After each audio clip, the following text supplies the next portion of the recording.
wicked them all? Did the wicked them all? When goes on, Lord. Talk to me. Talk to me, talk to me, talk to me. Me say how we are going to do. Oi, ready? Ha, ha, ha. Ready, oi. Me say how we are going to do.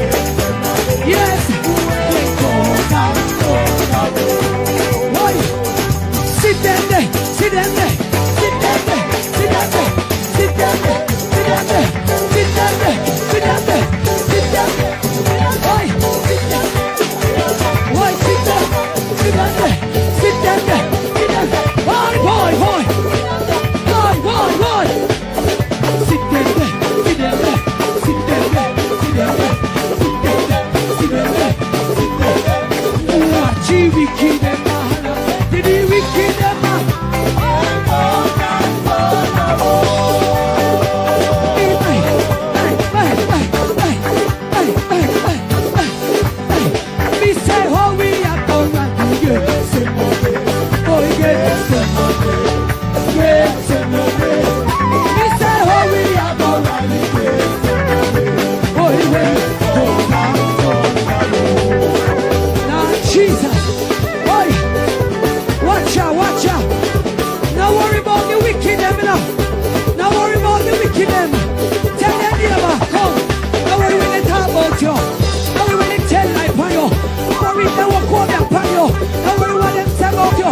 Just catch it on the balance wheel. Catch it on the balance wheel. Catch it on the balance wheel. Catch it on the balance wheel. Jesus, are you balance? Boy,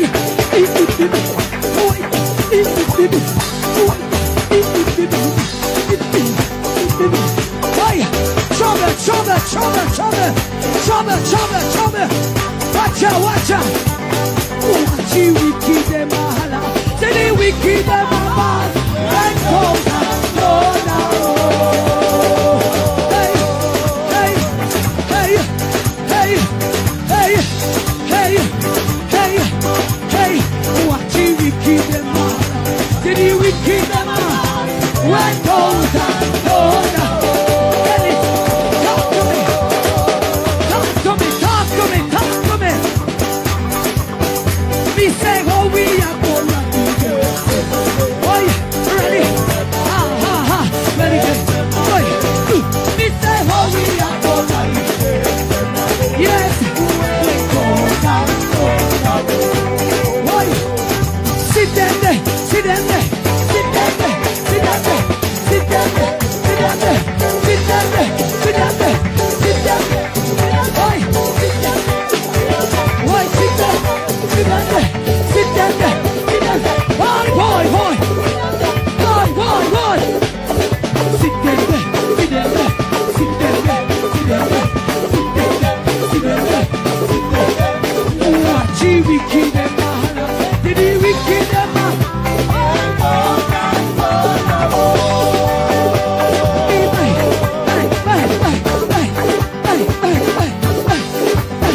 Me say how we are gonna do this. Boy, get some of it. Get some of it. Me say how we are gonna do this. Boy, wait, hold on. Now, Jesus. Boy, watch out, watch out. Now worry about the wicked them now. Now worry about the wicked them.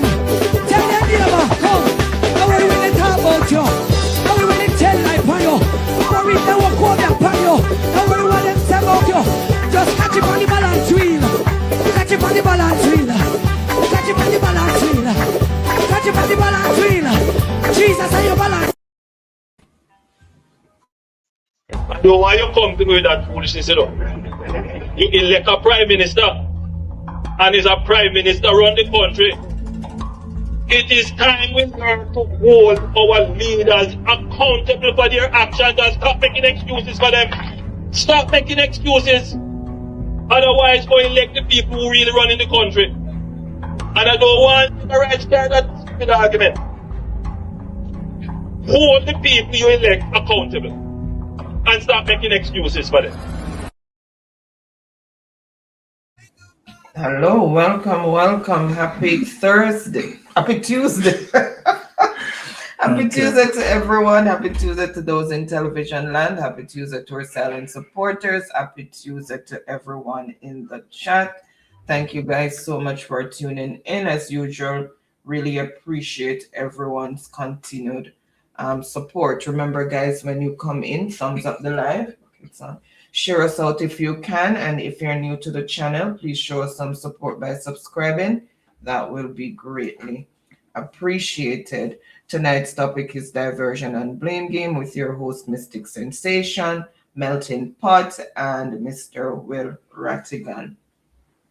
Let me just quickly welcome those in the chat and then I will hand over to Byron for discussion. Let me give a special shout out to all our channel members and to all our moderators. Dorothy McCoy, Richard Reed, Carla E. Banks, Beverly 975, Ian McMurrin, Devon Fletcher Laverne, Malmal Thompson, One Indian, I said Carla E. Banks, Merlin Mulioson, Seaga McCarthy, Una Vassal, Rennie Swaby, Dwight Gray, I think it's lyrics, Bedford Sherman Splott,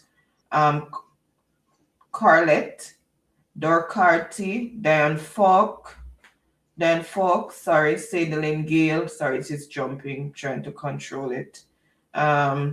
Beverly Stewart, Joan Bailey, Lorraine Taylor, Joan Allen, Andrew McCarthy, Andrew Payne, Norma Barclay, Karen Nemard, Maureen Vassal, Elaine Morgan, bless up, welcome. Thank you so much for tuning in. Really appreciate each and everyone's continued support. Baron, I'm going to hand over to you. Eugene Brown, welcome. Oh, Eugenie Brown, sorry. Welcome. And Derek McLean.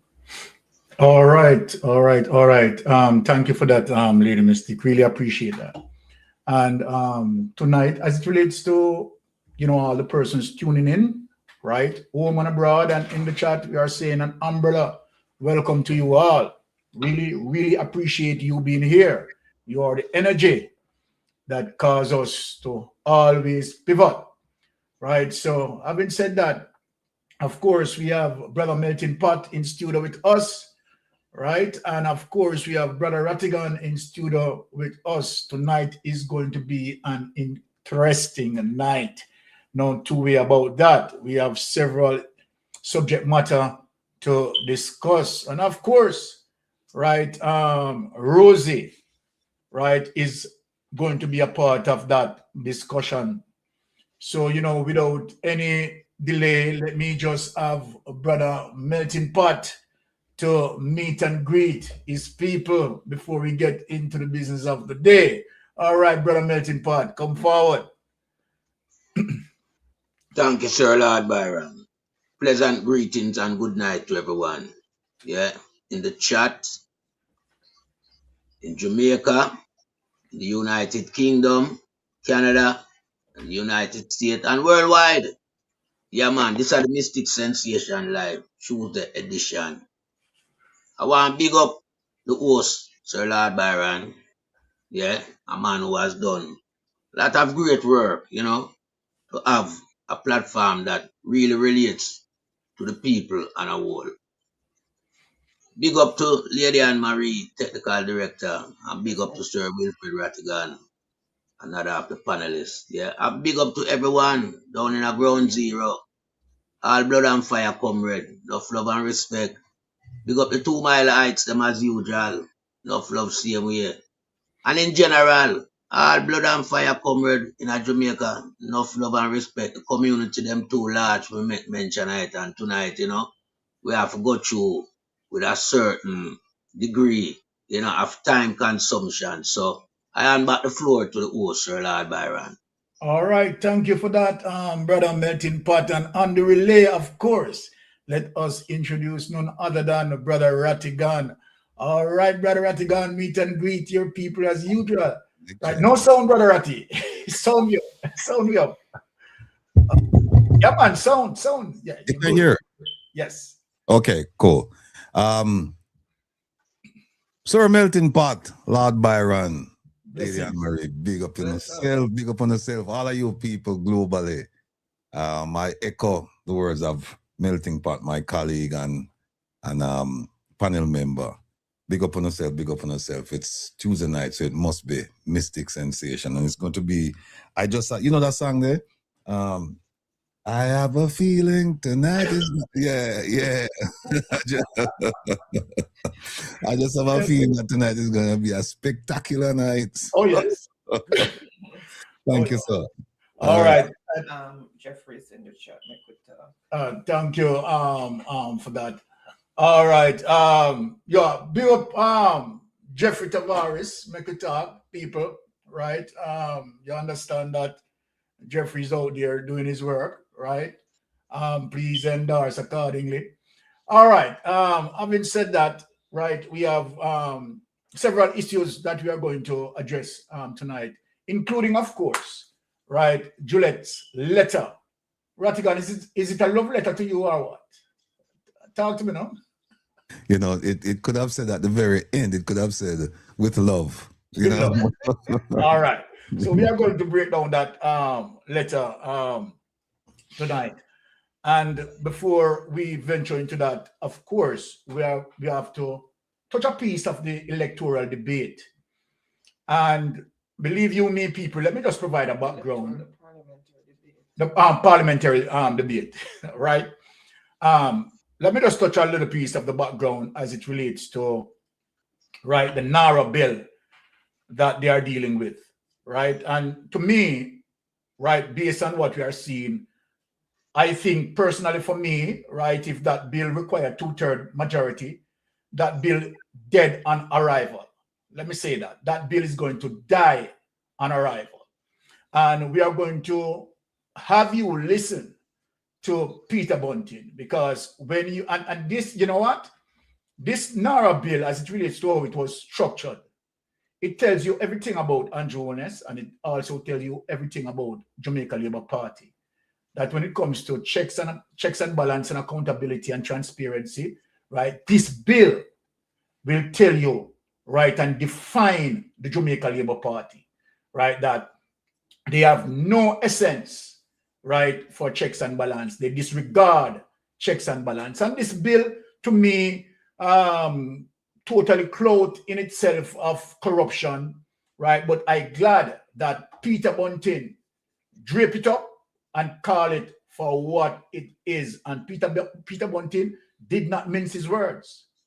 And trust me, I really appreciate Peter Bunting to come out, right, and speak out as it relates to what he sees the bill as. And I do agree with him that this bill is only a symbol of corruption to enhance the Jamaica Labour Party corruption. So without any delay, let us just touch that before we get into the business of the day. So we have to just brush that a bit and have the panel break it down. All right, let us get into what Peter Bunting has to say about this bill.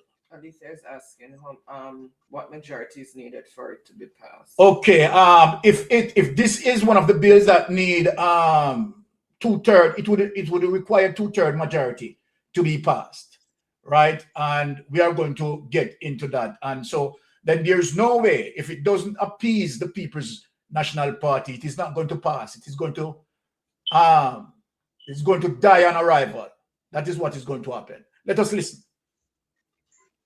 I think the use of the standing orders to curtail the important contribution of the leader of the opposition was very unfortunate. Though consistent with a growing practice of suppression of voices not supporting the government.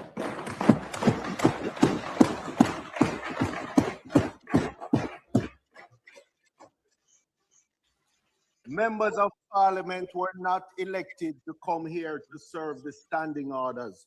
The standing orders are here to serve the Parliament. And when it is used to stifle and suppress an important contribution on a bill that is so significant to the future of this country, it is disgraceful.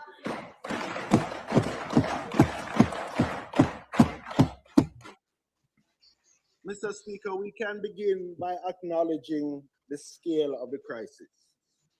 Hurricane Melissa inflicted devastation of historic proportions. That demands urgency, it demands coordination, it demands leadership. But above all, it demands accountability. And that Mr. Speaker, is precisely what this bill fails to provide. It is a blank check without guardrails. This legislation creates an authority with sweeping powers over billions of dollars in reconstruction expenditure, away the very safeguards that protect public funds. The authority is empowered to procure goods, works, and services directly. It can enter into any transaction it deems necessary, and it is funded by unlimited parliamentary appropriations and other inflows. Mr. Speaker, this is not reconstruction governance. This is a fiscal free-for-all. Where are the explicit procurement rules? Where are the independent oversight mechanisms? Where is the requirement for competitive tendering, public disclosure, or value for money audits in real time? Instead, we are asked to trust blindly that this authority will regulate itself. That is not how Westminster democracy works. What we are seeing here is executive capture. The Prime Minister controlling everything. The architecture of this authority is not independent. It is subordinate to the executive. The CEO is appointed by the Prime Minister. The Prime Minister can issue binding directions and the CEO must comply. The cabinet alone determines which projects are approved and which are strategic. This is not a balanced institutional design.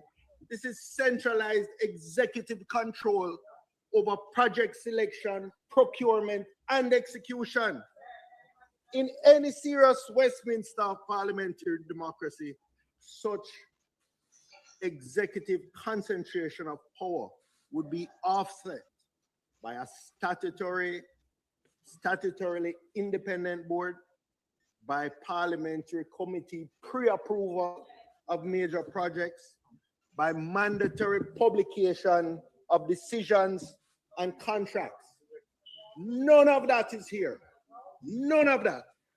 Instead, we have a structure where the same political directorate decides, directs, and effectively executes. This is the very definition of unchecked executive power. And then when we speak about this stepping power to override the entire regulatory state. In a sense, this is perhaps the most alarming feature of this bill.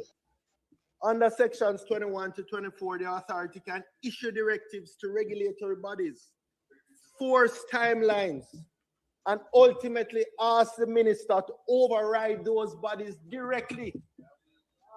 The minister can then grant approvals himself, modify or remove conditions imposed by the regulators, and those decisions carry full legal effect as if made by the original authority. Mr. Speaker, let us call this what it is. This is the executive branch arrogating to itself the powers of every regulatory authority in Jamaica. Planning, environmental, utilities, and more. all in the name of expedition. But we have seen this movie before. We have seen this movie before. A recent example in Europe. All right, Tony, I want to take it away. I would call it the Orbanesque playbook.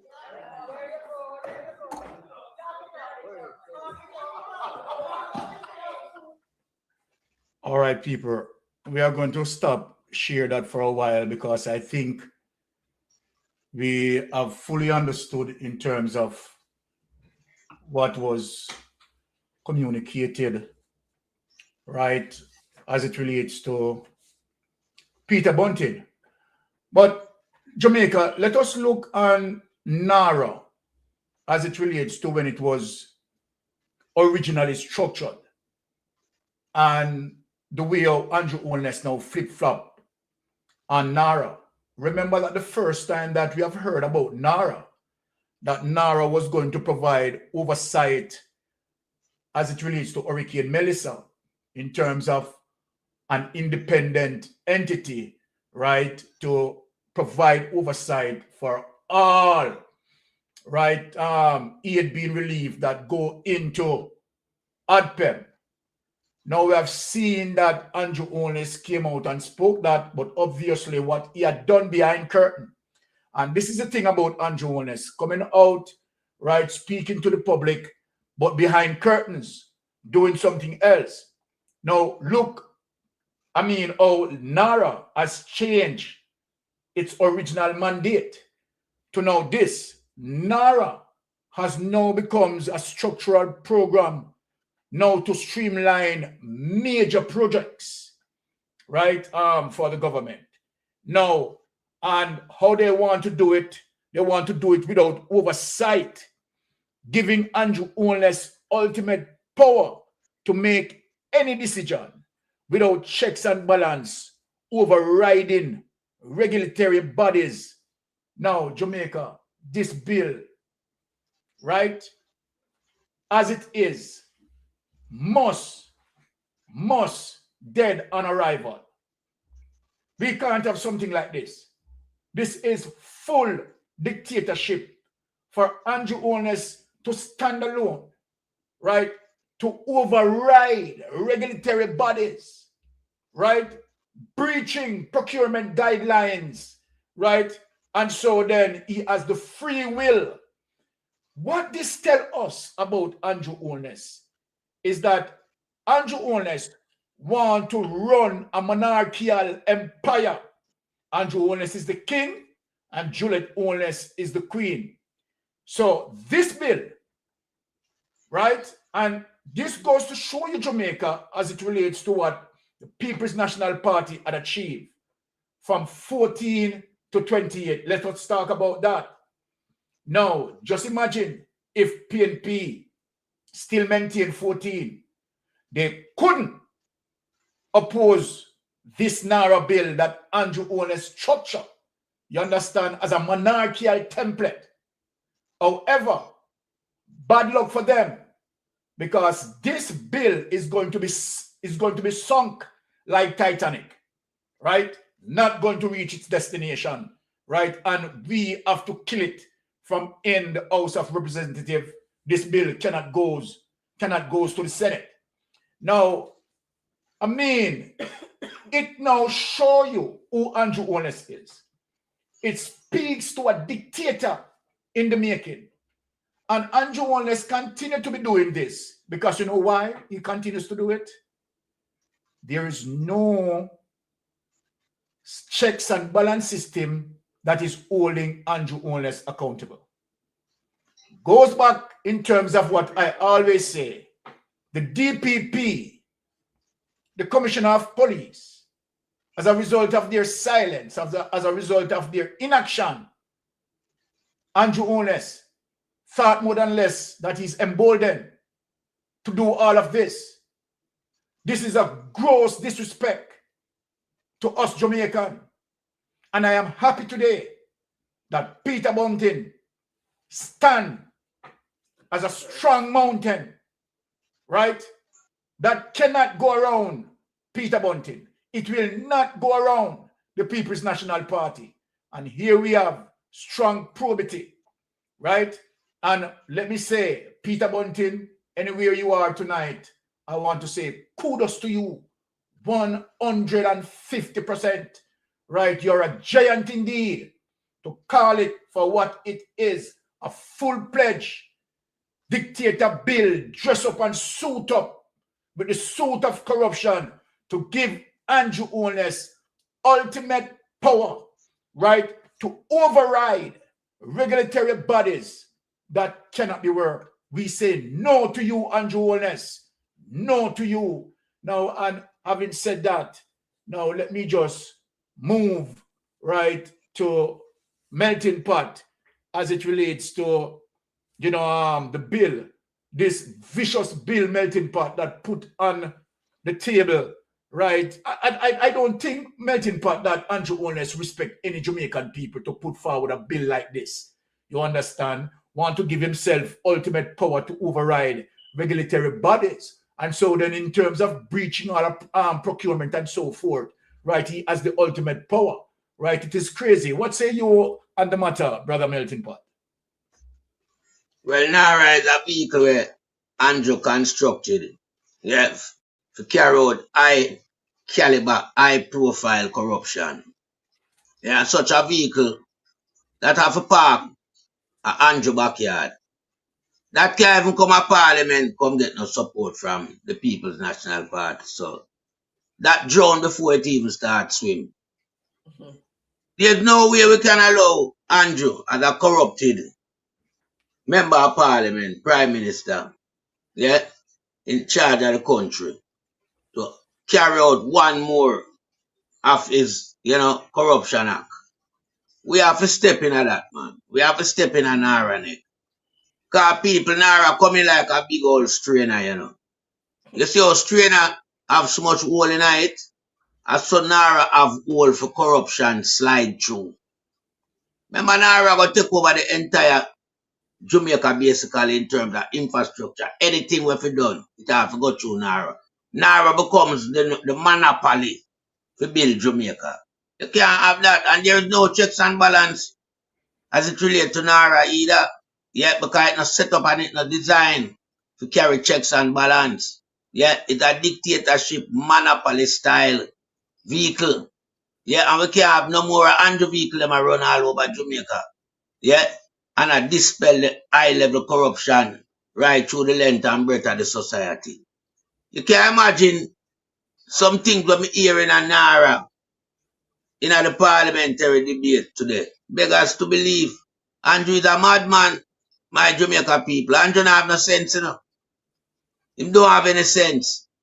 Because we have other agency, yeah, that are established in Jamaica that's supposed to work because them establish and employ people already. Yeah. And this Narra now come and surpass these other agency in terms of dominant control. Narra would sit above all other agencies in Jamaica. Because Narra now becomes the full-scale ammunition, yeah, when it comes to any development, reconstruction, rollout program, with that emergency, everything it controls. So what you do with the other race of agents them? You don't have to scrap all of them there. Because you still have these agents out there in charge to do the work that was Narra now come and take over. Why would Narra replace the other agents them? My Jamaican people, one reason. I just outline the figures so far what them give away. Yeah, in terms of how much money has gone through the system of ADPEM. Right? And those money would fall right back into Narra lap. Narra would basically control all of those funds. And so Narra now becomes a dictator. Remember, Narra can select, reject, and do anything, And the power the Narra have if allow Narra, yeah, to be, passed into law. I'm only glad at the moment that Narra is a framework where Andrew draft up. Because I know the 28 lion and lioness them not supporting that. Based on what Narra is designed to do, it is a design to give Andrew Holness and him administration the entire control of building Jamaica and how them want to build Jamaica and where and when. And we can't have that. And I yield back the floor, Sir Lord Byron. Well said, well said.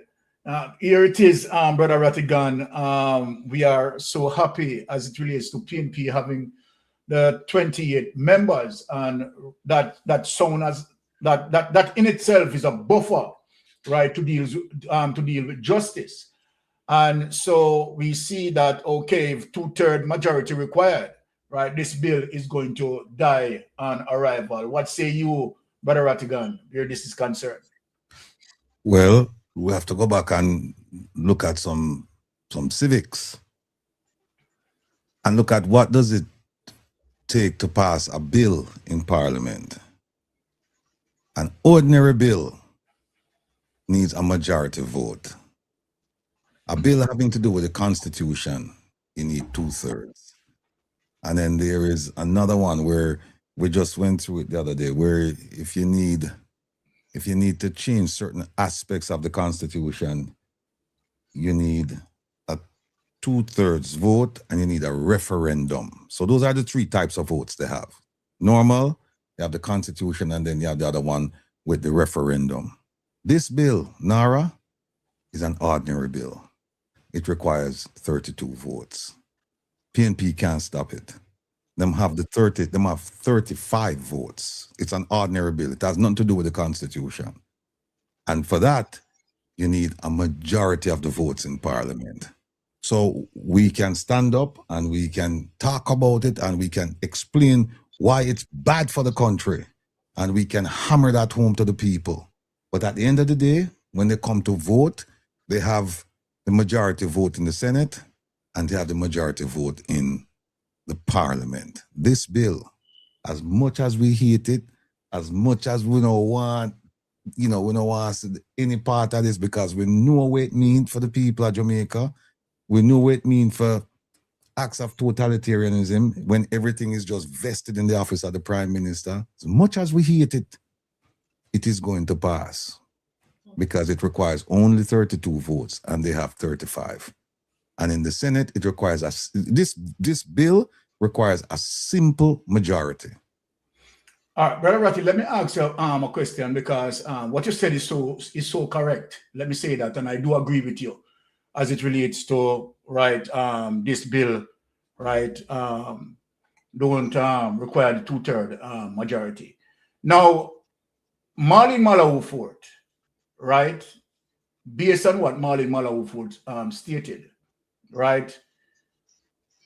Marlene Malawu Ford is speaking that the current structure of the bill, right, she's opposing it. And so then you have one person from the GLP, right, that is opposing. The thing that we have to hope for now, Brother Ratty, is more people from the GLP who is going to be objective, right? Yeah. Who is not going to be, working, see team over objectiveness, right? Mm-hmm. Because, as it relates to the Jamaica Labour Party and the syndicatism, I am happy that, so far, Marlene Malawu Fort, right, is striking a card that, this bill need restructuring as it relates to some level of oversight. And she's speaking, right, as it relates to the sort of autocracy within the bill itself.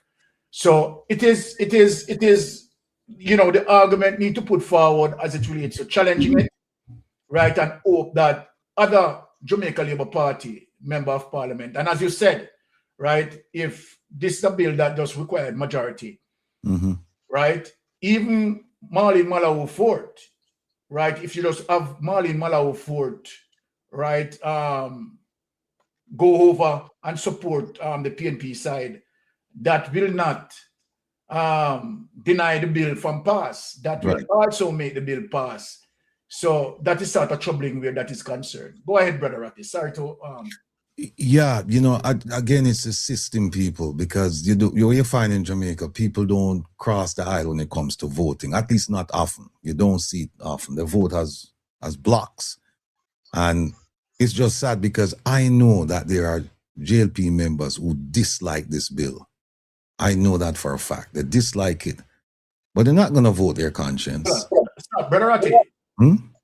We are just done a research. And what the research is saying, I am going to put it up. The research is saying that this bill needs a 2/3 majority. Let me put it up.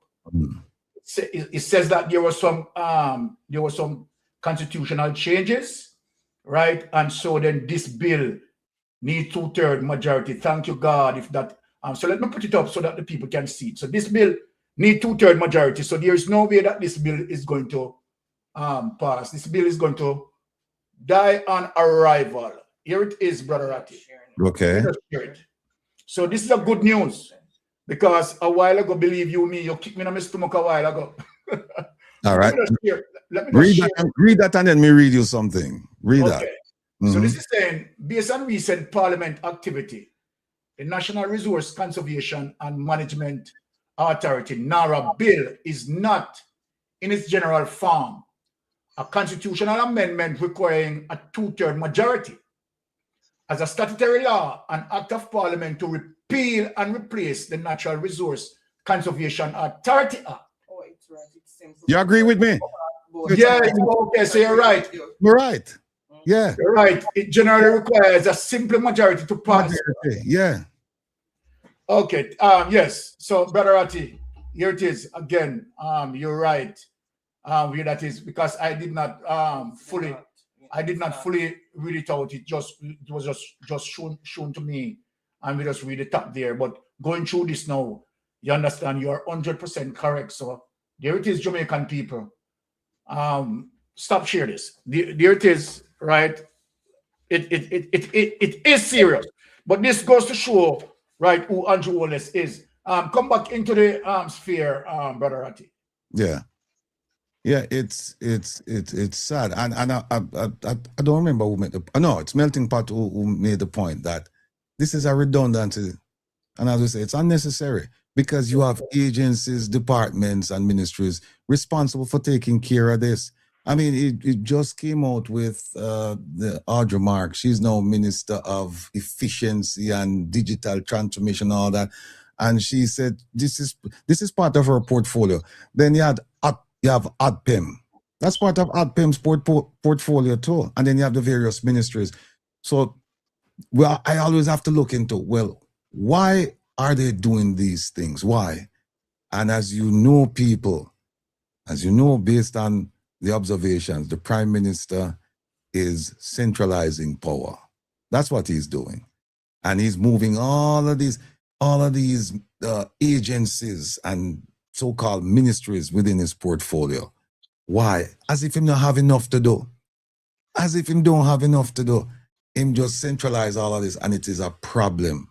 And all we can do at this point is just, we can make some noise, and I just wish and hope and pray that the Jamaican people will start taking to the streets and start protesting all of these things, because every time he does something like this and there is utter silence, it emboldens him and the government to go a step further.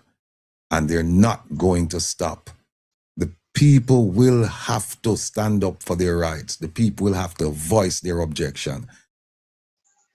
I'm looking forward to that day. Don't know when it's going to happen, but I'm looking forward to it. Anything else you want to add? Yes. Go ahead, Brother Ratty. It's back to you.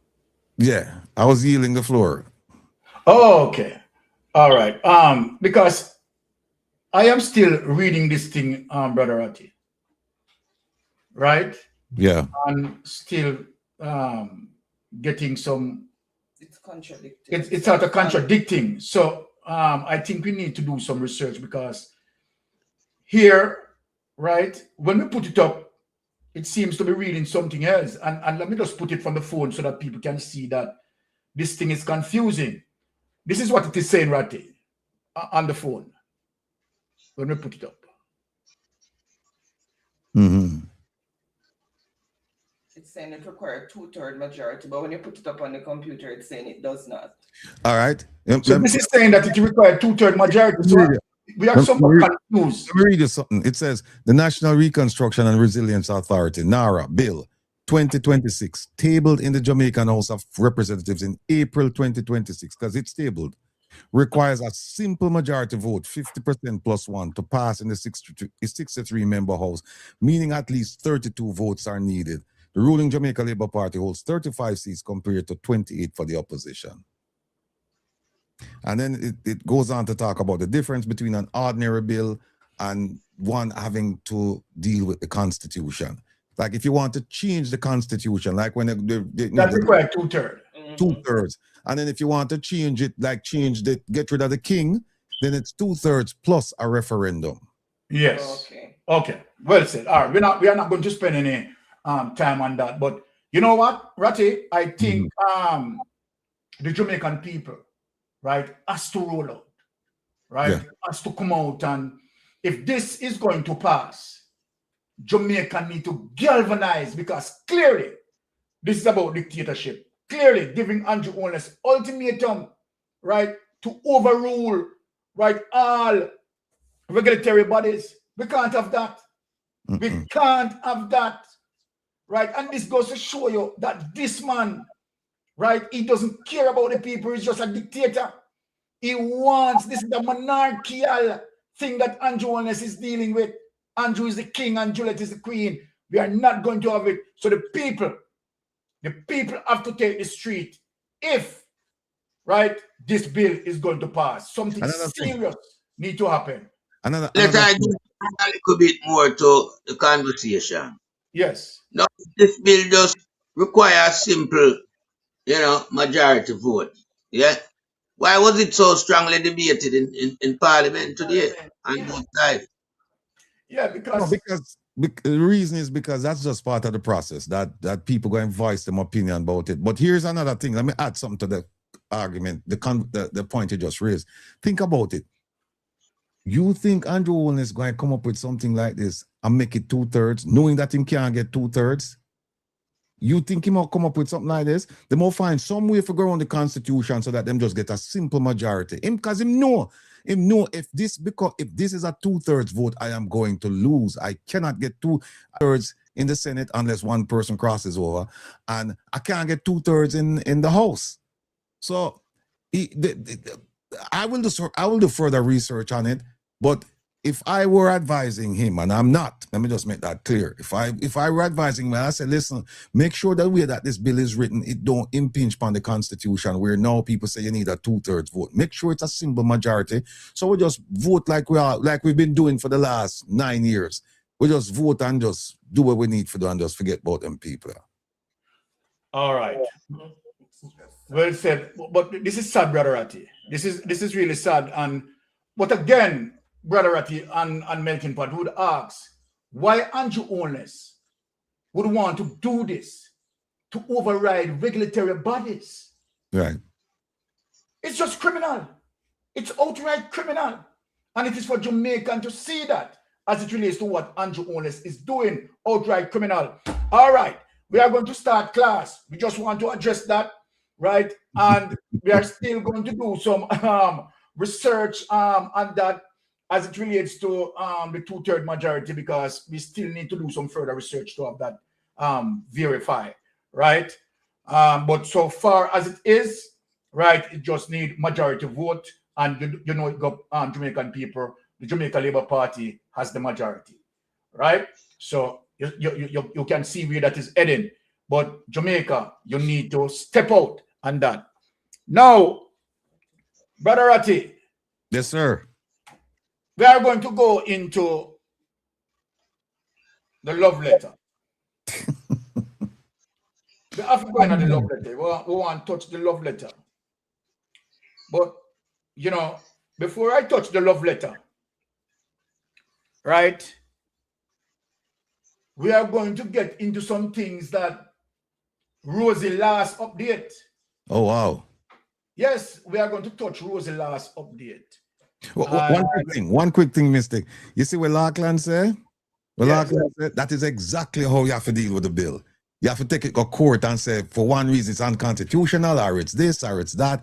But that's exactly what you have to do with it, because them have the simple majority.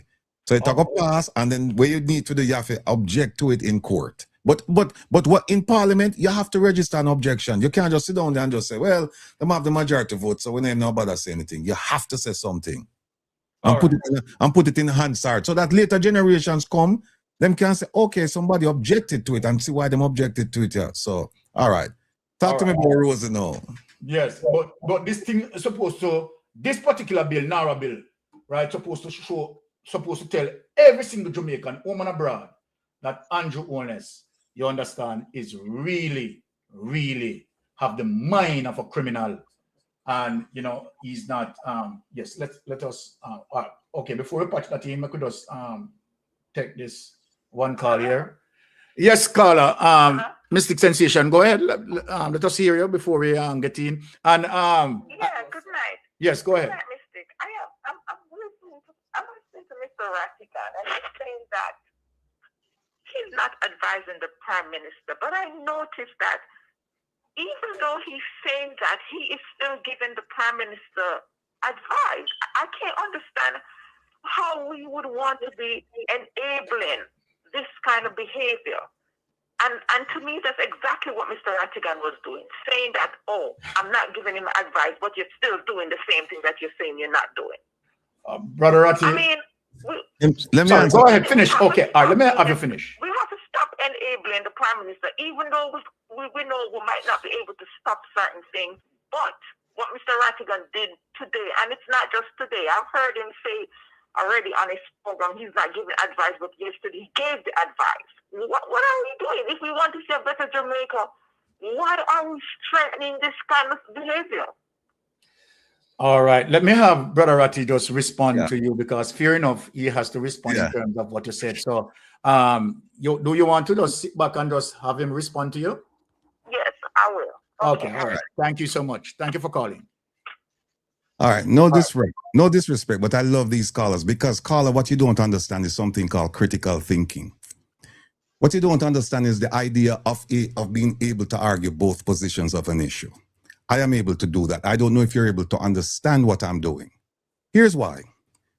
No matter what I say tonight, the Prime Minister has made his decision already. It's not something that he's thinking about it, and I'm saying something to give him an idea.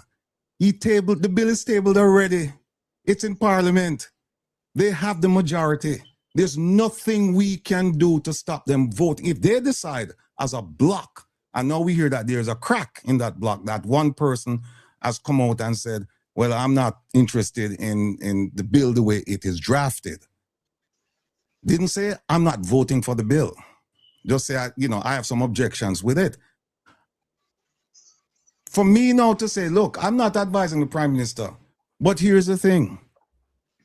I'm making the argument because the argument was that you need 2/3 vote. And I'm saying, well, if I'm the Prime Minister, why would I create a bill that is going to require 2/3 vote when I have the majority? I wouldn't do that. And that's exactly what he did.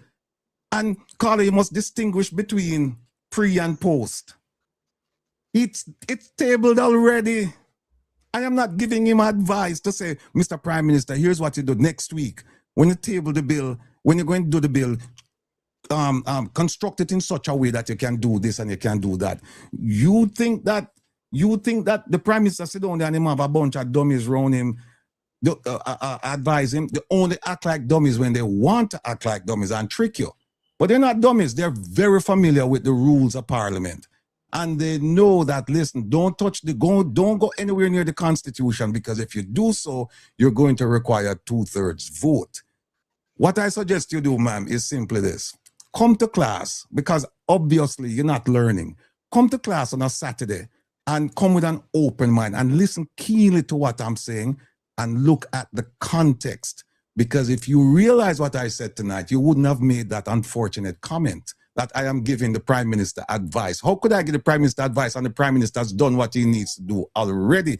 I'm just pointing that out to people to say, listen, he's not going to touch the Constitution and end up in a 2/3 voting situation. You know, the only time the only time I can think that has happened is with the Constitutional Reform Committee when Marlene Malahoo, fourth minister, put that bill in Parliament and it died. They didn't even vote on it because it came right at the end and they couldn't satisfy the time requirements, so they didn't even vote on it. But if they had to vote on it, they wouldn't have. I don't know. They wouldn't have gotten 2/3 in the Senate. They would have gotten 2/3 in the House. So, ma'am, what you need to realize is that when I'm speaking on this side and that side, in the sense that you get a comprehensive understanding. You don't get a myopic view of what I'm saying. You get a panoramic view so that you can argue the issue anytime it comes up. It's unfortunate that you feel that way. And what that tells me is that there is a lack of understanding on your part.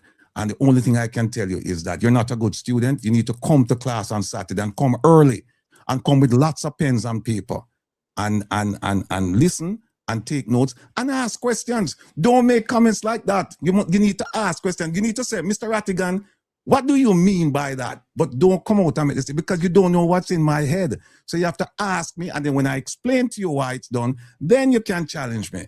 I could go on further, but I don't want to insult you because that's not the purpose of this. The purpose of this is to educate you, to say to you that you have completely misunderstood my purpose. You have completely misunderstood my explanation. And for that, you need to come to the front of the class this Saturday. All right. Well, you know, as it relates to Andrew Holness, he already stated to the world that he doesn't play draft, he plays chess. So obviously, it would have been, all of this would be preconceived, right? So I see where Ratty going with that. Now, let us get into, right, this clip as it relates to Rosie last comment. And this was captured by Conrad O'Brien. So Conrad O'Brien, anyway, they big up yourself and people, right? Another endorsement for Conrad O'Brien in terms of the confidence that Rosie has in Conrad O'Brien to speak to Conrad O'Brien. So we are going to make that be heard. And again, we have Bolo, who also do a summary of that. So we are going to play the clip. So Bolo, big up yourself. All right, let us get into that clip. And let us listen here. Like Obi said he had a discussion with Rosie from down a rate. Tell us a little bit of what Rosie told you, Obi. All right. Well, Rosie said to me, first of all, she said to me that she took the time out to talk to me, but she wasn't going to come on the ear. But she talked to me and she said that I can basically share her sentiments. She said that she's bleeding and her word to describe the leadership presently within the Labour Party is wicked. Wicked. She said I'm wicked. She said that, listen, it's a ruling with iron fist, really, right? When you talk about Mrs. Holness, she's a bully, and so on. Also talk about being in meeting, and when there was no discussion not going on in a particular region, but she was defending her territory, and a sitting official, elected official, raised up in the meeting and said, you have your gunman, Rosie, you have your gunman, and me have mine too. And she said the people revolt. The people revolt. Yes, the people revolt. The people revolt. Marty, we are dealing. Come with that to the elected official because nobody is talking those kind of things and so on. And you know, she also made mention that that Mrs. Holness said to her that she is not a team player because she don't turn up in green. She said everywhere you come in a different color. She said she turned to her and said, listen, I am not naked. I have my clothes, so I don't have to be ever wearing a green clothes. Colin, I'm just touching the surface because, frankly speaking, I have to cover my own self. Not to basically mention quite a few other things that she said to me. Even though she said you can go ahead and speak, but I chose, Colin, to basically go so far and no further. Okay, so Jamaica, and I can believe in terms of everything what Rosie said there, because the Narra bill, as it is, based on what Rosie is saying, right, that Andrew Holness is wicked, all right, and he's a dictator, so right? So this Narra bill is now pointing that everything that Rosie said, right, Rosie is 100% correct in terms of saying that Andrew Holness is a vicious person, right? Now, let us play someone else who also endorsing as it relates to what Rosie said. People, look at this. Now, listen to this.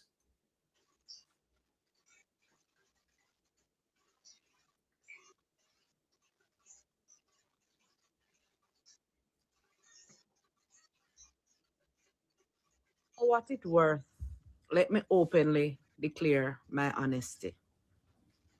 I am a supporter of the Jamaica Labour Party. My entire family are JLP. Come from Northeast St. Elizabeth. The entire Powell are JLP. I don't know of one Powell down there that are orange. So let me get that out of the way. I believe as Jamaican, we are destructive to ourselves.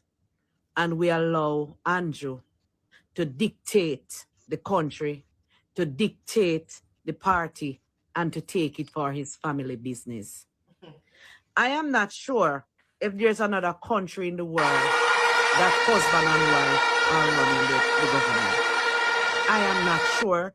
Don't hold me on it, but I am not sure. How could Andrew Holness get his wife to be member of parliament and speaker of the house so that nobody can shut him up and hold him guilty for whatever he wants to say and do? Most of it, he's polite, so he knows how to play with words. Why would Andrew Holness take his wife, have her running the house, and then set a 25 million pay hike plus for him and his? The only next thing that Andrew left to do, is to bring in his two sons and give them 2 seats as well, And that is going to happen next. Because as I said, Andrew is a dictator and Andrew is a bully. How in Christ's name Andrew and his wife are in parliament? And you people, you know what I realize? 90% of the Jamaica electorate are people who cannot read. I was surprised when I work at election that the people them cannot read. And over my career years, I realized that none of my colleagues ever voted. So Jamaican politics are tin mackerel and dumpling politics, and that is why the garrisons were created. And that is why the illiterate rate in Jamaica is so high. Keep them dunce so we can trick them and get our votes. I am looking forward to see the back of Andrew. Andrew should never have Juliet in-house, second leader of house, member of parliament, and the both of them carrying such a heavy paycheck, and the Jamaica unemployment rate are so high. It is wrong. It is wrong. It is wrong. No other country in the world, correct me if I'm wrong, but I don't think you have another, and they take this politics for a joke. Him up there a speech, him wife a kiss him, a rub him. It's a joke. The Jamaican parliament becomes a place of joke. It is wrong. And you know what I love about myself? I can be objective. Take this away. Panelist, Melting Pot and Brother Rattigan. when we listen to Rosie and we listen to this lady, they are telling us the danger that lay ahead as it relates to Andrew Holness. Jamaica need to wake up. And, you know, I am happy in terms of what that lady said, that she's objective in terms of calling a spade a spade. That was so important for her to say. And likewise, what Rosie is doing.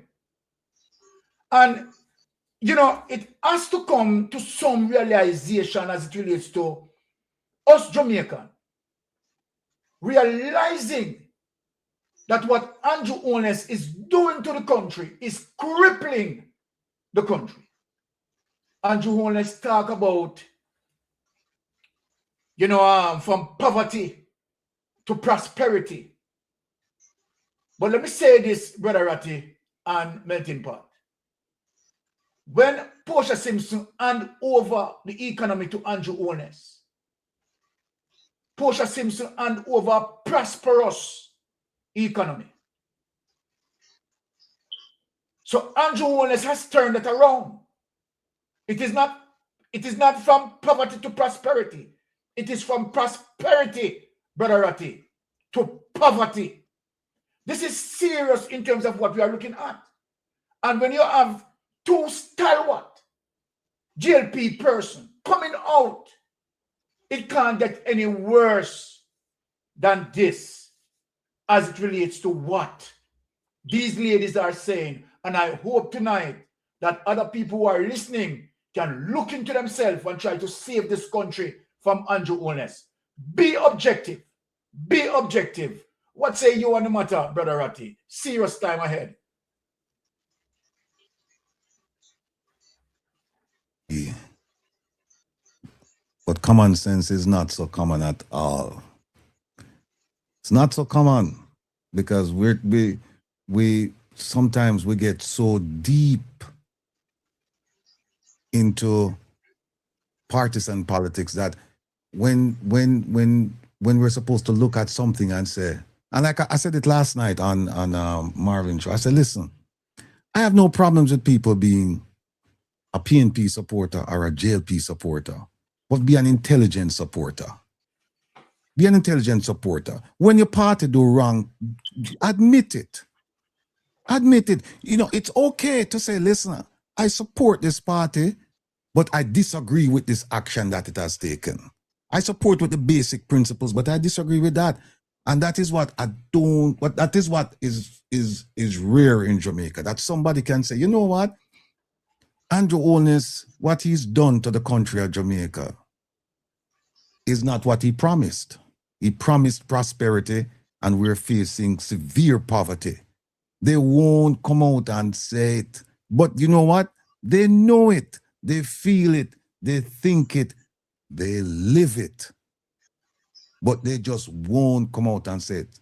So then the question is, how do you get them then to a point where, how do you get those people to a point where you can, in terms of voting, you can actually have them vote their conscience to say, listen, I'm a JLP supporter, but I don't like what they're doing to the country, so I'm going to vote for, and this all politics is local, I'm going to vote for this person because my MP is not doing the job that he promised or she promised, and so I'm going to vote for somebody else.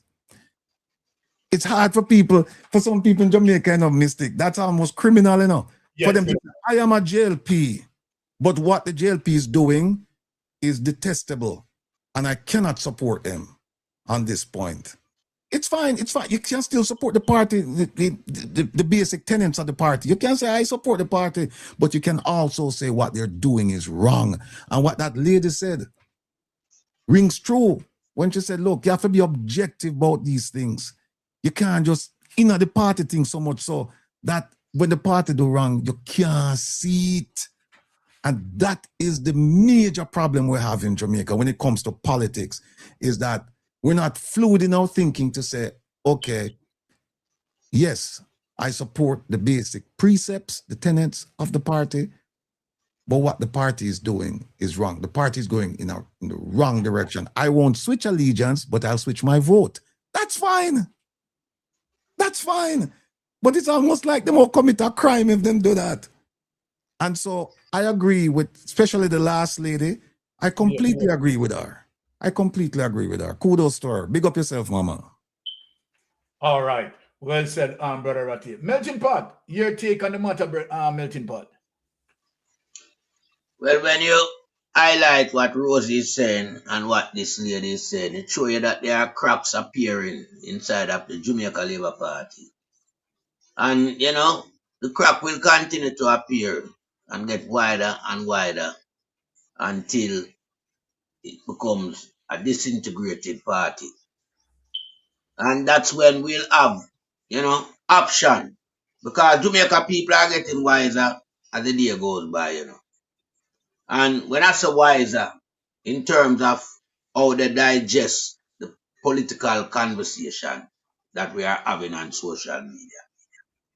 And they are buying into what we are saying.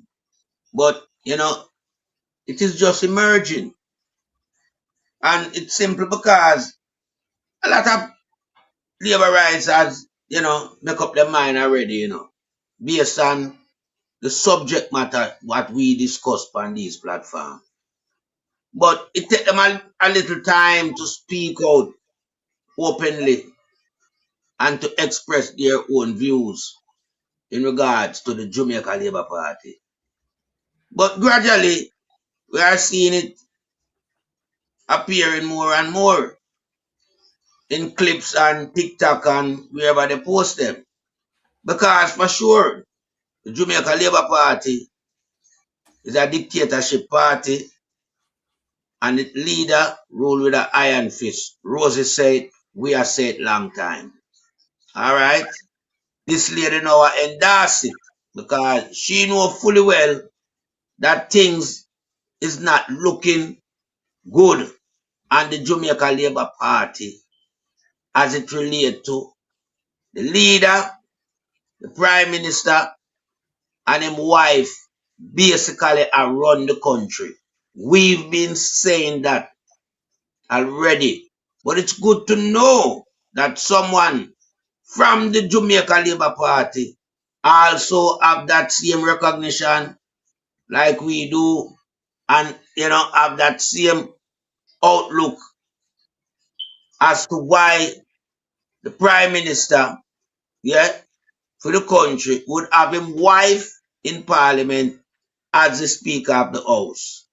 And we know what that constitutes based on the individual who we are dealing with as the Prime Minister. So we have to be very objective as well. You understand? How we have to call a spade a spade. Yeah? And we in the media fraternity here on social media, we are not, you know, in agreement with any individual or party that is not in keeping with the rules, regulation, and policy that they should have within their compass to govern or to represent the people in Jamaica. No, you can't have a criminal running a party, that when you look around, all of the members them contrive to the same policy of criminality. Now that is very, very destructive for our society. And so we will not endorse that. And I'm glad this lady now see it fit to come out and, you know, show her disapproval of the Prime Minister and his wife being in charge of Jamaica. And she's fully right. They are in charge of Jamaica. They are doing all the skullduggery. They are the head buckle washer and cooker. And that is why under this administration, corruption has risen beyond recognition. You understand? It becomes so normalized because there's a structure in place and the structure is corruption And I yield back the floor to you, Sir Lord Byron. All right. Thank you, Melting Pot. All right. Now, let us get into Gillette Owner's love letter to Brother Rattigan. All right. So, you know, and I am happy that Rattigan share, right, both correspondence, right, to Mystic Sensation, right. So we are going to see the ATI that Ratty filed, right, pursuing as it relates to disciplinary action, right, relating to Christopher Tufton as what seems to be recommended by the Integrity Commission investigators. So let us show Rattigan ATI request, right? Let us pull up that on it and show that. Right, let us show that.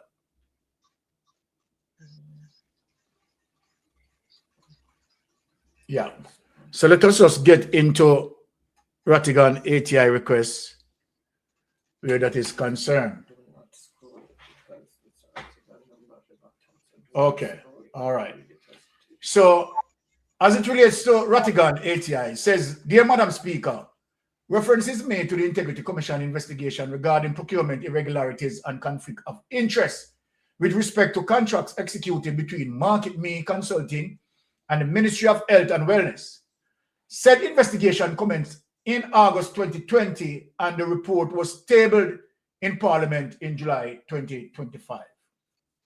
Noteworthy is that Section 7.7 of the aforementioned report contains a referral to you, Madam Speaker, for action deemed necessary regarding 1. Apparent conflict of interest concerns regarding Minister Tufton's introduction to Market Me and his friendship with Miss McDonough, and 2. Minister Tufton's subsequent involvement in discussion from which he ought properly to have been recused. It has been approximately 8 months since the matter was referred to you. However, to date, there has been no publication concerning your action in this significant matter. And you can see there, ATI requests, please provide information evidencing action taken upon the issues identified in Section 7.7 of the Integrity Commission's report concerning Market Me and the Minister of Health and Wellness, right? And there it is. No, let us. One quick thing before we go any further. I found out that the report was actually completed in July. Yes. And I know, Mr. Kenai, we've had this conversation, but whether or not the Integrity Commission should carry the word integrity in front of their name, because I refer to them to them as a commission. And in fact, in some reports that I've read, they refer to themselves as the commission. Yes, but here's the thing. This report was completed. If you look at the data on the cover sheet. So, but hold on, Ratty, before you go further, because you're making a distinction as it relates to integrity and commission. Are you saying that they have no integrity? Seems like that is what you're saying. No, what I'm saying is that in some instances, not all, in some instances, I've found them to be lacking. And where I've found them to be lacking, I call them out. And I'll give you an example. And yeah. I read upon it today too. Juleka Zess, I think that's her name, the PNP rep from St. Elizabeth, I believe. Yes. She and others came out when the Market Me report was tabled, and they were complaining. The opposition was complaining that people leaked the information because some media houses were talking about it before it was tabled in Parliament. It was submitted, but it wasn't tabled. And they're like, people in Parliament, they have loose lips, and they're talking about this report and releasing the information, and they're saying that this came about as a result of parliamentarians doing it, not knowing. And I spoke to a senior journalist today in Jamaica, and I had to point it out. I said, let me show you. Go to the page and I show you that this information came out simply because of a policy that they have, that if the determine that your conduct was questionable, you did something wrong, but they're not going to prosecute, the commission's policy is that they will call you in. They will tell you about the investigation. They will tell you about the recommendation. And they will invite you to make a statement. So, for example, with Miss McDonough, the minister's friend, she made 3 statements in that report. 3 statements about the same incident. She made one first when they contacted her. Then she came and she started to try and clean it up about her relationship with the minister. And then in the end, the Integrity Commission asked her to come in and do a statement, orally or in writing. And they did that with the former permanent Dunstan Brian, former permanent secretary. Yes. Current permanent secretary Green. They Green. did it with the minister and they did it with Miss McDonough. 4 people. And guess what? Guess what people are going to write when you accuse them of something, but you're not going to prosecute them? You think they're going to say, yeah, I'm guilty?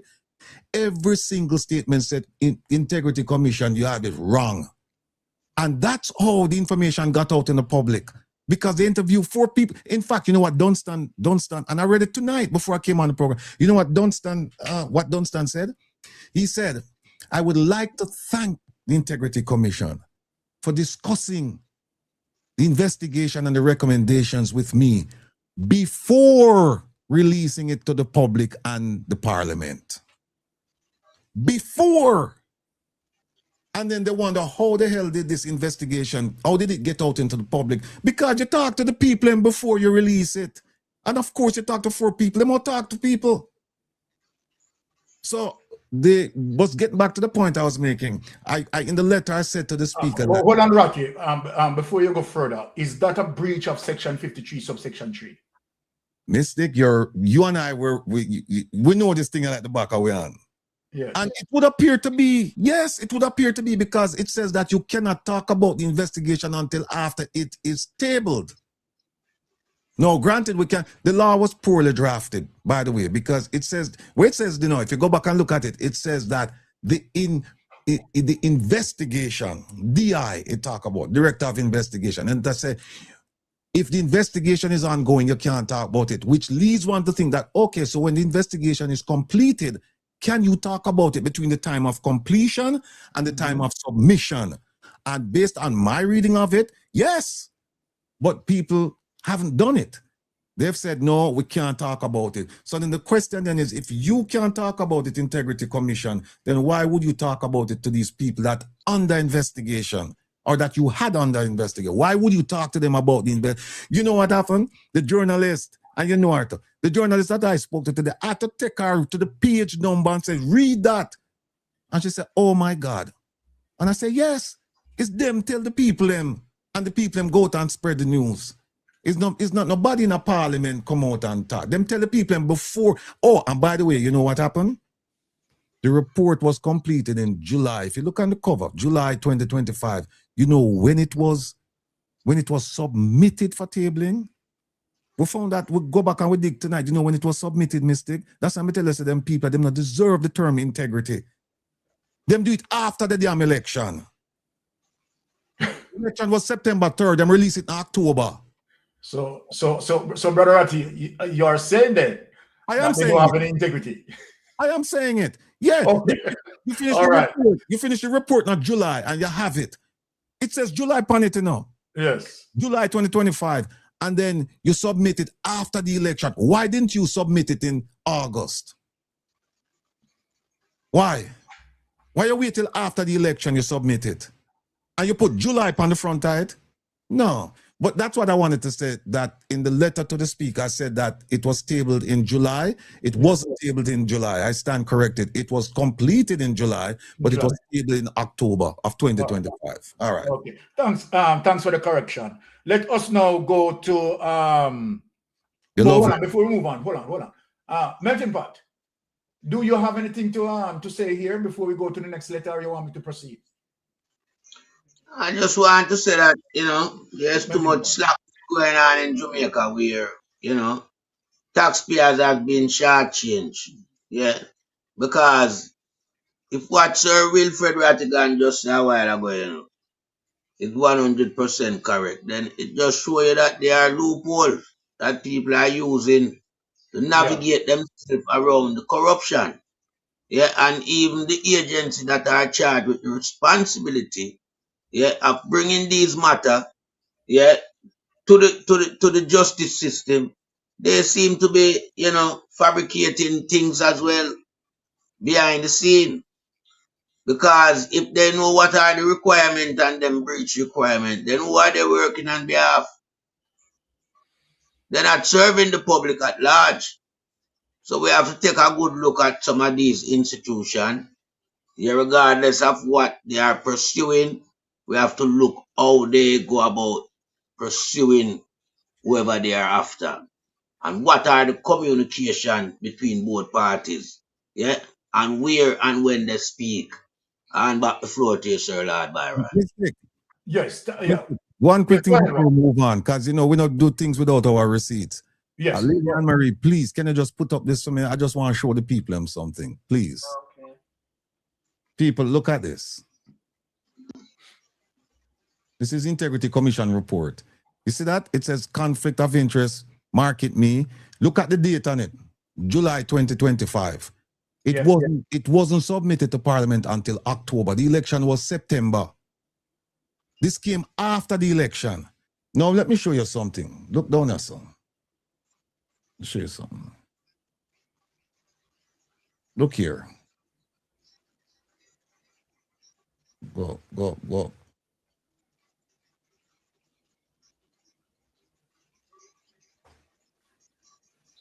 1 second. We're almost there.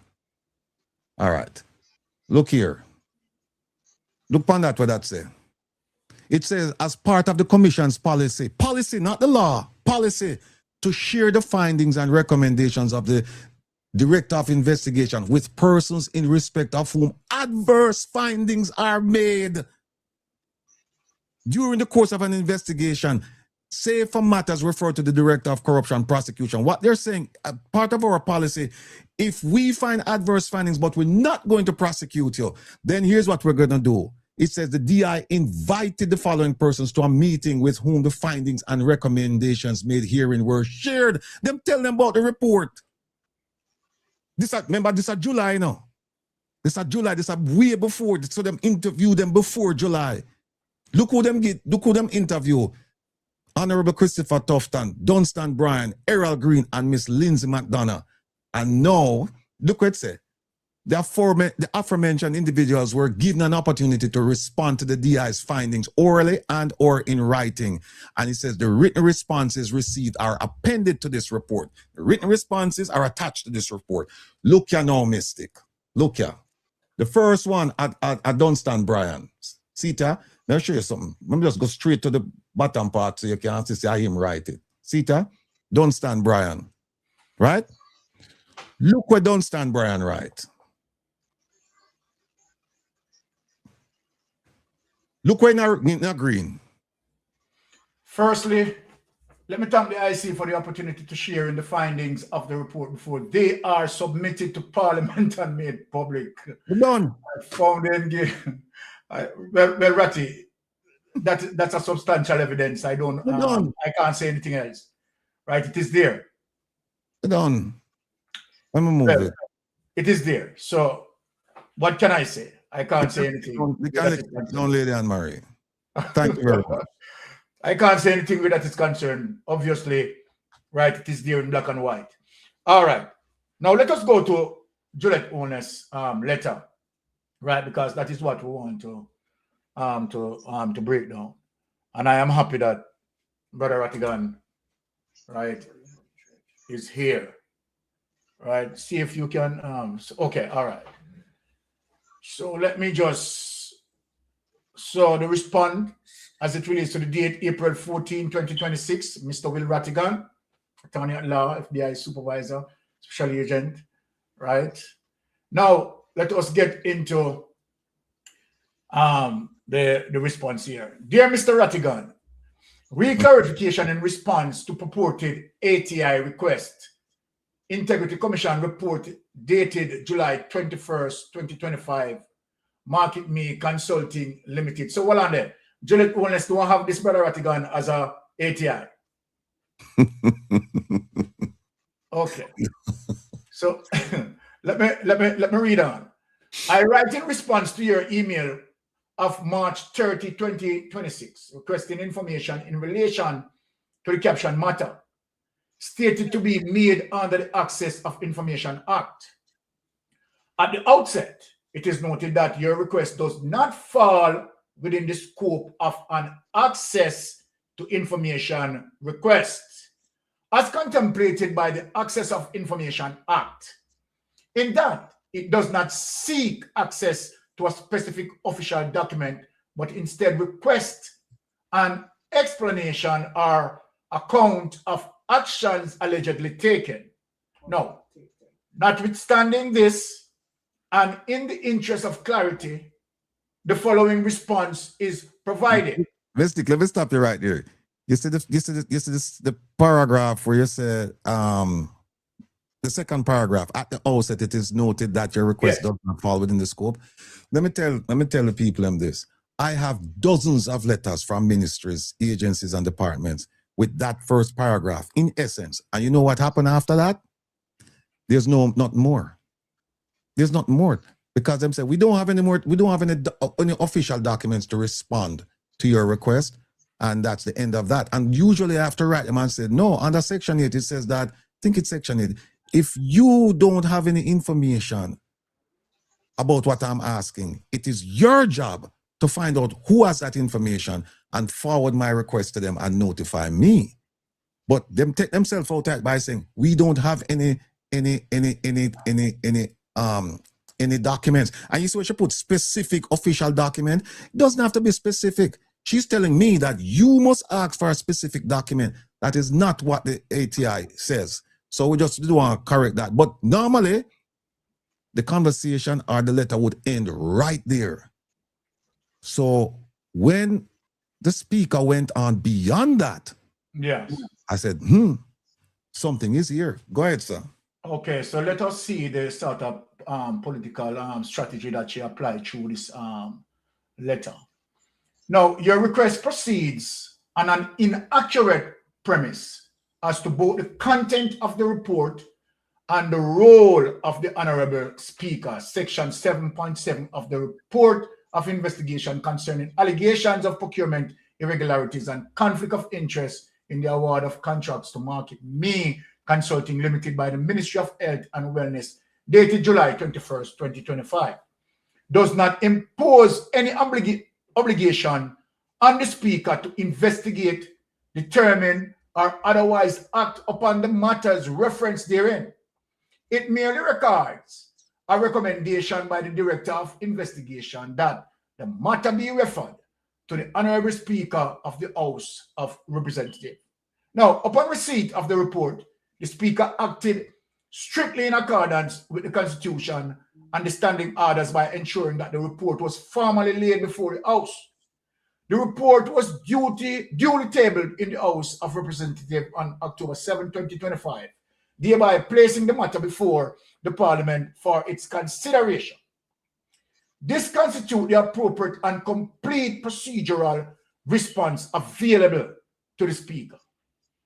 For completeness, any further action in respect of the conduct of a member is governed by Standing Order 77A, now, which requires the initiation and approval of substantive motion by no fewer than 16 members of the House to trigger consideration by a select committee such as the Ethics Committee.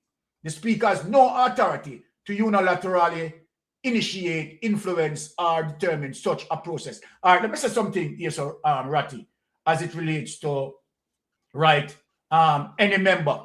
And so then the argument as it relates to the People's National Party, right, of course, of 28 members, and so then fully, right, of 16 members, right, the argument in terms of saying that, okay, all right, the PNP could bring to bear, right, in bringing this motion forward, right? But this is where I want to go, Ratty.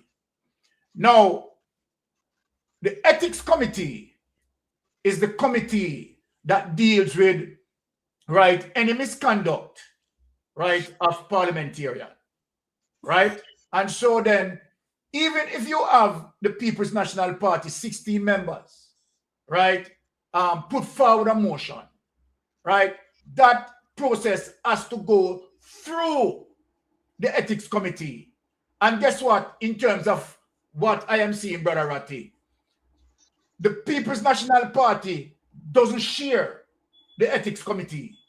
It is the Jamaica Labour Party who share the ethics committee. As a matter of fact, it is Marlene Malawu Fort who share the ethics committee. Right now, look at this now, Brother Ratty. We all know that the Jamaica Labour Party has the majority member in the ethics committee. And as such, right, there is no form of where PNP would say, okay, all right, win any form of potential process there within the ethics committee. And as a matter of fact, the responsibility laid up on the ethics, the person who share the ethics committee, right, to bring forward that motion. And so then this is what I'm going to show Ratty before your response. Therefore, the only action properly taken and required to be taken by the Speaker was the tabling of the report. No additional action falls within the lawful remit of the Speaker absent a resolution of the House. Because you know the reason why I don't want to leave it there, Ratty. For argument's sake, as it relates to people, right, pursuing a third-party interest, they can ring this argument to say, okay, all right, see, the People's National Party, 16 members, did not put forward a motion, and so then they are tolerable, right, as it relates to the Jamaica Labour Party corruption. So the argument can move forward in terms of a third-party narrative to say that, okay, the PNP and the GLP are one of a kind. So then this is why one of the reasons why I want to go a little bit further to say, right, put it for argument's sake that even if the People's National Party, 16 members, right, put through that, it has to go to the ethics committee, and then there it is, that automatically is going to get slapped down. Let us show something here. Put up the ethics committee thing on it. Let us show something here in terms of before I allow you to respond with this situation, Brother Ratty, in terms of where I'm going. Right? Before you put up that, Josette Williams, she was making a point, and she said, but Sir Rattigan, Parliament was dissolved from July to September, so I don't think that the IC could have submitted that report then. Let me answer that. She has to give me the date in July when Parliament was suspended, and give me the date when it was suspended too in September. Because here's what happened. This report could have been provided to Parliament before. You can't tell me it just happened. It just happened. You know, all right, you know what? Hold on a second. Let me see something. Hold on. There's no soda out now. It's on the front. You can't tell me that they could have completed. How many?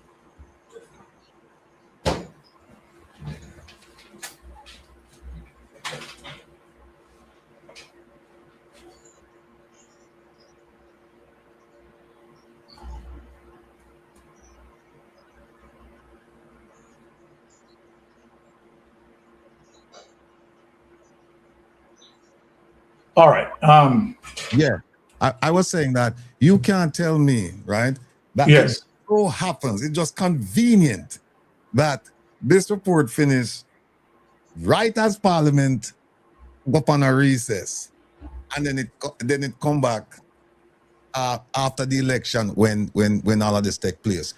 this to me, and I have to, the Integrity Commission would have to come to me and tell me otherwise, that they couldn't have finished this report before Parliament went into recess. Mystic, remember now, you know? Yes. Let me show you something. Hold on a second. Let me show you something. When them start this thing. Let's go back and see when them start this investigation. I remember now when it's Jamaica we attacks, a small place, right? All right. Which part is there? There when them start. There it is right there. See it right there, so. Look here. But let me tell you, say, look when them start the investigation. Look, initiation of investigation, right? Look here. On August 7th. 2020 them start. All right. Okay. You can move that for me, please. Okay. All right. So let us go to the ethics committee, right? Because this is something that I want to point out, right, as it relates to, and one of the reasons for me to be doing this, right, because of course the narrative in terms of that letter, right, where you have third-party interests, will be running with that sort of thing in saying that, okay, all right, the PNP could bring forth a motion, and the PNP did not do that, and so then the PNP and the GLP are one of a kind because they are tolerable to the Jamaica Labour Party wrongdoing, and we want to crush that. And that is one of the reasons why I'm coming here. Right now, look at this. Understanding Parliament's Ethics Committee role, responsibilities, and how citizens can engage. Now, here it is. In a constitutional democracy like South Africa, public trust in elected officials is critical to ensure that members of Parliament uphold high standards of conduct and remain accountable to the public. Parliament has established mechanisms to oversee their behavior. One such mechanism is the Joint Committee on Ethics and Members' Interests. The committee also deals with the disclosure of members' financial interests. The Ethics Committee was established in the Second Parliament of South Africa in 1999 with a merger between the Committee on Ethics and the Committee on Members' Interests. The committee consists of members from both houses of Parliament, right, the National Assembly and the National Council of Provinces.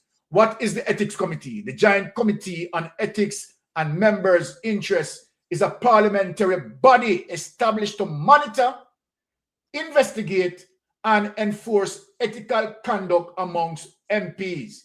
It operates under the Code of Ethical Conduct and Disclosure of Members' Interests, which every MP must adhere to. Now, let me just, I'm going to just deny this call. Someone important calling, but I'm just going to deny this call for now, and I will take it later. Okay, let us go back to that. The Joint Committee on Ethics and Members' Interests is a parliamentary body established to monitor, investigate, and enforce ethical conduct among MPs. It operates under the Code of Ethical Conduct and Disclosure of Members' Interests. So, Brother Rattigan, we have a problem here.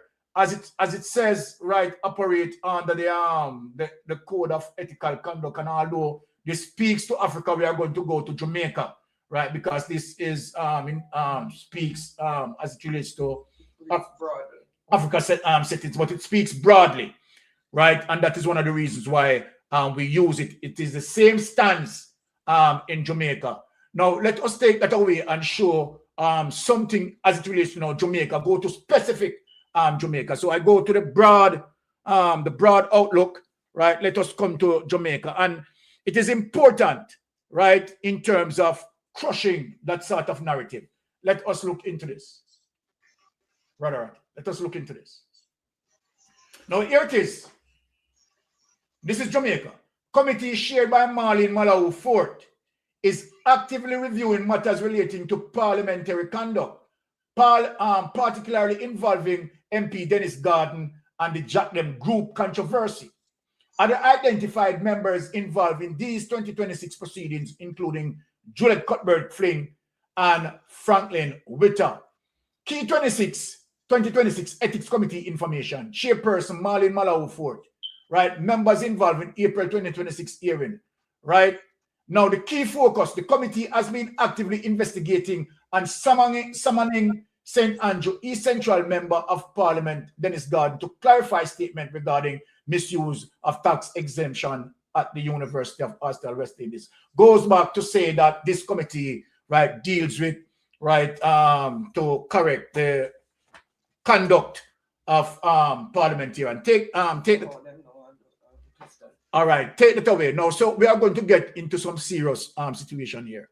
Now, Brother Ratty, one, as it relates to, said for argument's sake, let us use the worst case scenario, that the People's National Party put forward a motion on serious and said, okay, all right, we are going to bring Christopher Tufton, right, to the ethics committee, right? Number one, that is not going to go through in terms of a conviction for our disciplinary action. Let us use disciplinary action for Christopher Tufton, because number one, the Jamaica Labour Party, right, as the majority member on the ethics committee, and based on what you heard Juliet Owner said, right, they are playing for the team, right? So when you look on that concept, on that idea, right, I honestly, 100%, right, will say that when, you know, Mark Golding and other members of parliament look at that, we'll just see this as partially a waste of time, right, in terms of going there, because going there to do what? What are we going to get? We are not going to get a result in terms of any discipline. And let me tell you why, Brother Ratty. We have Dalrymple, who found guilty in the court. And while the court is one part of it, right, the Jamaica Labour Party, who share the ethics committee, could have also disciplined Dalrymple at the ethics committee. They did not. Not only that, Andrew Owner's statutory declaration not being certified, right? That could go to the ethics committee as well. We haven't seen that. Now, as it relates to situation unfolding with Donovan Williams, that also could go to the ethics committee. Not only that, we have other serious implications as it relates to Darrell Vaz, right? That again, right, would could go to the ethics committee. So I am saying, right, as it relates to what I believe is prudent, that would be a waste of time going to the ethics committee, right, relating to that. So what sort of result? And remember now, Brother Ratty, in terms of, right, saying that, okay, all right, the PNP is going to hold people accountable. PNP is dealing with the PAC and the PAAC, and basically in terms of what the People's National Party is doing, some solid probity, right, in bringing forward and highlighting, using the PAC and the PAAC to highlight these issues. And to me, the People's National Party is doing it well. What say you as it relates to what I put out there? Kindly go back to the speaker's letter. Yeah, let us go back to the speaker's letter.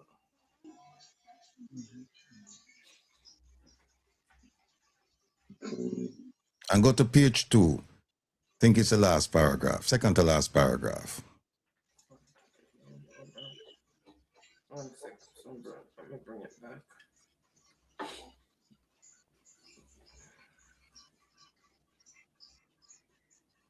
All right, we are bringing back the documents.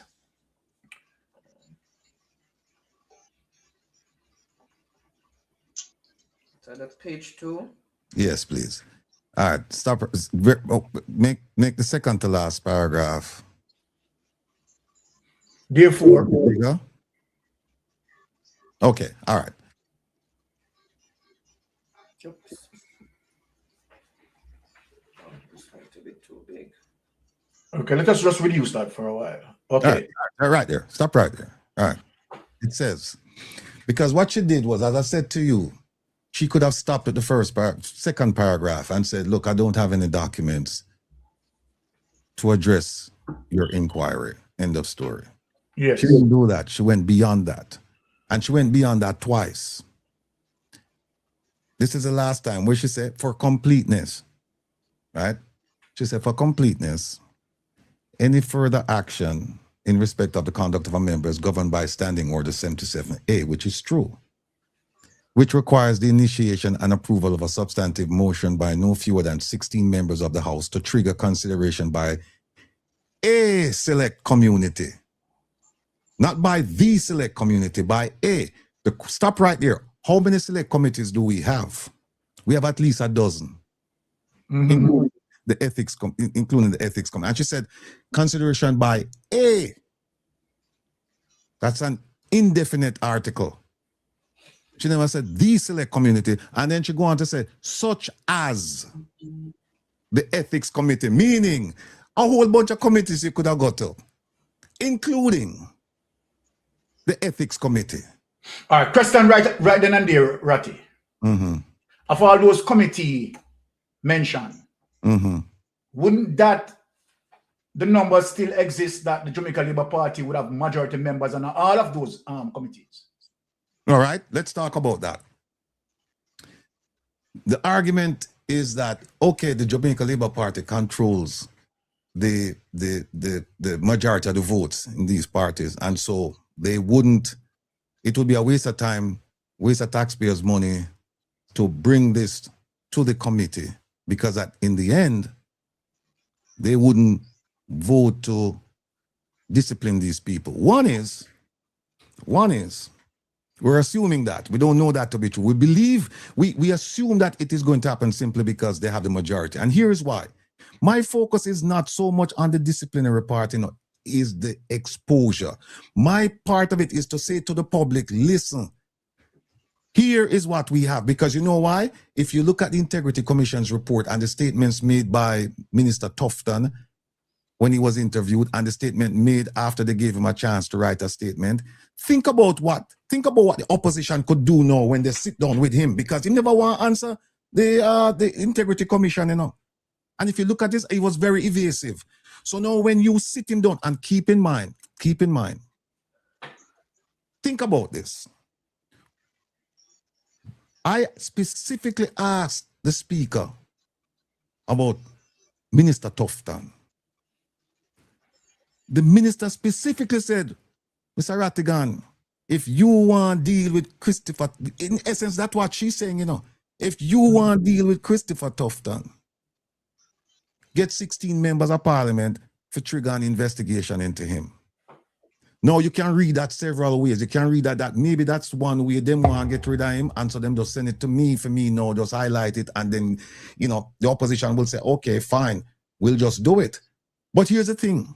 The thing is, how else can you say you have served the public if you get a chance to put these people in the hot seat? Forget about what's going to happen, because you have no control over that.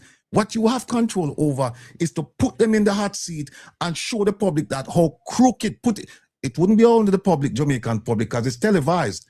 It's televised. Yes. This would be worldwide. You put them in the hot seat and you ask them the tough questions, and then you prove beyond any shadow of a doubt that what we're accusing him of, he's guilty of. And also that would have show up now the members know when the evidence is overwhelming that them said, no, we're not going to discipline him. You show the public that this is what we are doing to expose the corruption.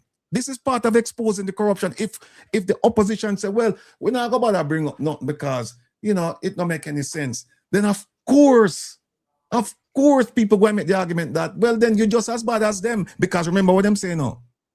I think is to paraphrase Martin Luther King, one of the worst things that can happen is when good people stay silent while bad people do bad things.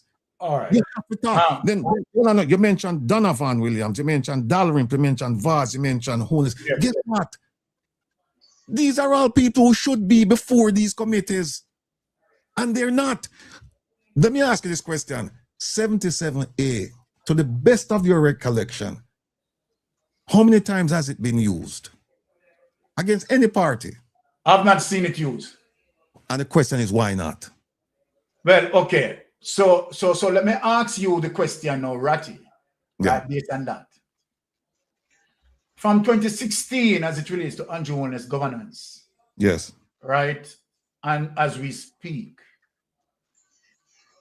and based on experience and based on what you know, have you ever seen where the Jamaica Labour Party, as it relates to Standing Order 77A that you just asked me about, exercise this in their governance? Have you ever seen that?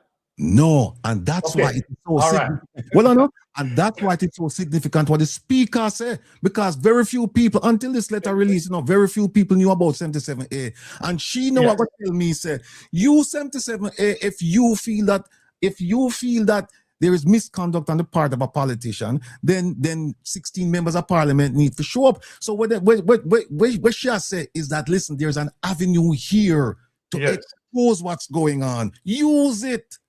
Use it. That's what me say. Okay, all right. Me understand your perception. But as it relates to the People's National Party, dealing with the PAC and the PASC and the level of probity that is happening there, we have seen that, and I am going to go to experience, I am going to go to history. Right. Now, to say that, the PNP is somewhat tolerable, I beg to differ. And here why I beg to differ. No, hold on a second. One quick second. I must say that I'm not saying they're tolerable, all I'm saying is that they haven't used 77A when they had and they still have the chance now to use. They couldn't do it before September 3rd because they only have 14 members. But since September 3rd, all I'm saying is that use it, no man. Use it and see what happens. Use it. Okay, so you are not saying that they are tolerable. And I am happy that you are not saying that.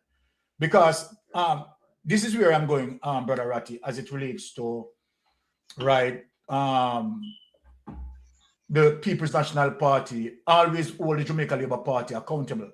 If we go back from 1954 to now, it is the PNP who hold them accountable in terms of bringing them through the judiciary, right? And of course, we have roughly about 7 of them being convicted. So that goes to show you, as it relates to, you understand, the People National Party is totally different from the Jamaica Labour Party as it relates to that. Now, and we go back, right, and we can argue back and forth, but we go back, right, in saying that the level of probity that we are seeing now, right, as it relates to the PAC and the PASC, right, I think that the People's National Party doing a fabulous job. And I just want to kill the notion, you understand, where anyone would have it to say that, the People's National Party is tolerable, and so then, you understand, let me ask they are not better than the Jamaica Labour Party. And I'm glad that you are, and I'm happy that you are saying, let me ask that question. No, we are not saying that they are tolerable. Right. In this tolerant, but I understand as it relates to your reasoning. Let me ask you this question. Yes. The PAC and the PAAC are both chaired by opposition members. Yes. Right? Julian Robinson and Mr. Bunting. Yes. All right. The findings that they come up with, right? What do you think is going to happen? They don't have the majority votes in those committees. They don't. What do you think is going to happen? The same thing that you said with the ethics committee. But watch this now, Ratty. Watch this, Ratty. Right? The PAC and the PAAC is the medium for probity, where that is concerned. Watch this. They have been utilizing that so far. When they identify it or have it or establish whatever need to be established, and it goes on, right? Then of course it's out of their ballpark, and I understand where you're going. We are with that. It's out of their ballpark. But this is just to say that the People's National Party, right, is dealing with the the level of probe through the PAC, and we have seen that they are digging in and doing what they're supposed to do. Well, this situation, they still have room, right, to make a call where that is concerned, if that is what you are concerned with. But let me just hear Melting Pot, right, side to this, Brother Melting Pot. What say you on this matter? Well, first, I want to, pick up a little bit of bone out of this love letter where Sir Rattigan get. I want to ask you, Ratty, Yes, sir. I know access to information in Jamaica is a scarce commodity. Yes. How long did it take you to get a response from Madam Holness? That's a very good question. Because generally speaking, it takes months. I've been waiting for responses over a year right now. She took 2 weeks. Wow. Was that a significant time frame in your estimation in comparison to the length of time that you have been waiting for other access to information that was Yes. denied on your part? Yes. Did that constitute a narrative as to why Juliet would respond to you in such a time frame? Yes, I have my reasons why I think, motivated her to do it. Okay. Well, one thing I can assure you, Sir Ratty, the Holiness are good at playing chess, and they like to make certain strategic move.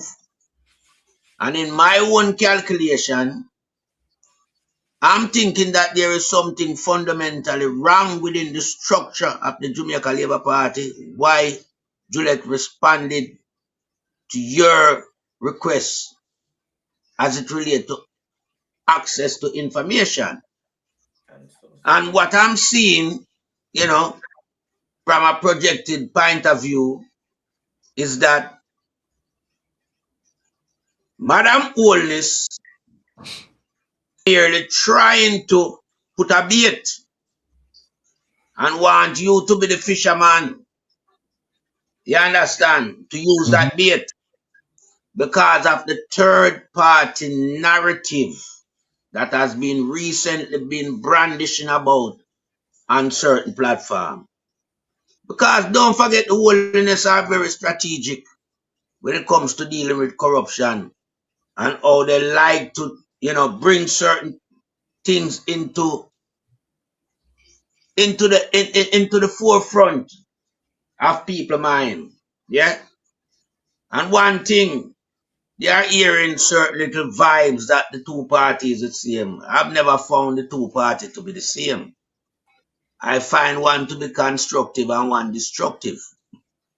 I find one to be caring and one non-caring. And I find one have a policy that is widely used, within third world country to uplift third world people, and that is democratic socialism. Other third world countries who are corrupted use the other model, which is capitalism. No, all that Mrs. Madam Holness has said in that letter was just to, bring certain ongoing feud within their own party structure. Yeah, they wanted to highlight an individual that is giving them problem. Yeah, I think they were asking you to damage Tough Tongue because Tough Tongue now has become a very, what you call it now, strong opponent against the Holness administration. Because we all know, from a long time, Tough Tongue have issue with Andrew Holness leadership. And based on a lot of things that is going on,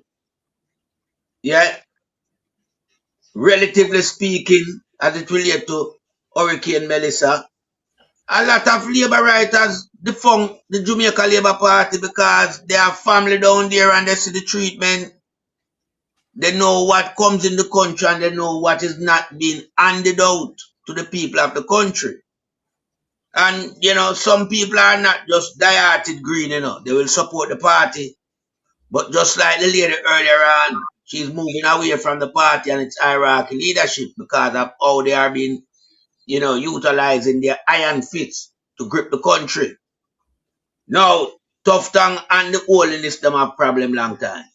Yeah, and there's a rift within the Jamaica Labour Party. Tough Tongue was made a scapegoat by Juliet Holness. Because Juliet Holness want you to highlight Tough Tongue, market me, and the corruption that lies within that. But Juliet Holness have the powers long time to discipline Tough Tongue, you know. The entire party. And they did not. Yeah. And them have more than 16. And when them come brandish the number 16, yeah, even if the 16 out of the 28 People's National Party are the whole of them want vote, that not gonna win, no.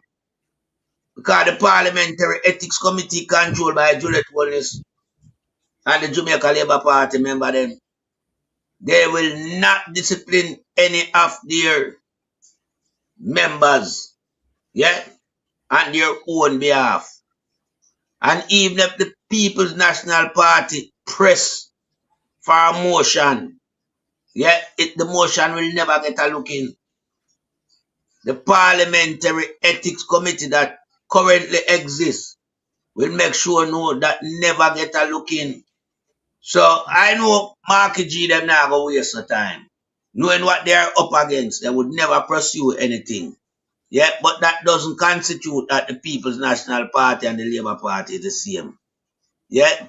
Why would I want to waste my breath to talk about a subject when I know the people who have the answer to the subject, yeah, will not coincide with what I'm saying. They will not give what my opinion, any thought process, or my suggestion, or my demand. It's just an ethics committee that is corrupted. And it's just there as a face card, but it's not working. Because they have real read, you know. You have Muma Cow. You have Agintai. You have Vaz. You have Tough Tongue. You have the Prime Minister and the Speaker of the House. What ethics committee, yeah, would not kick those members out of the party if it was a good ethics committee, based on the amount of widespread corruption that has been attached to these individuals, that can be proven to be factual and not allegation. But yet still, the so-called ethics committee that them have, just that they merely watch it goes by, make it die a 9-day wonder, or ignore how much time we want to mention it on social media, because they are using a dictatorship style to run the country. I remember nobody can challenge them. Remember them, these people have all the mechanism around them to protect the corruption, you know. So even if you rant and rage and carry on about Tough Tongue and market me, it not get no look in. The current ethics committee where them have there is a fraud. It is a fraud. That ethics committee is there only to protect the oldest administration and a few members within the hierarchy of the Jamaica Labour Party. It's not broadly used. It's not being spread in all directions. It's not being holding people accountable. Look how much dishonorable people we see in a parliament.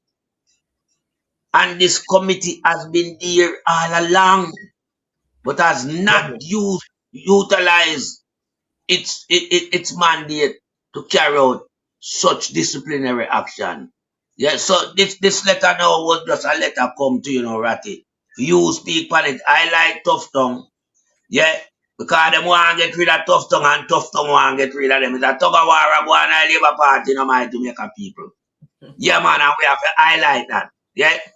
So them want to use Ratty now as the fisherman, go out there to be a Tough Tongue, to catch Tough Tongue. But Ratty, you know, them people are some slime, maggot people around the Labour Party. Them not good.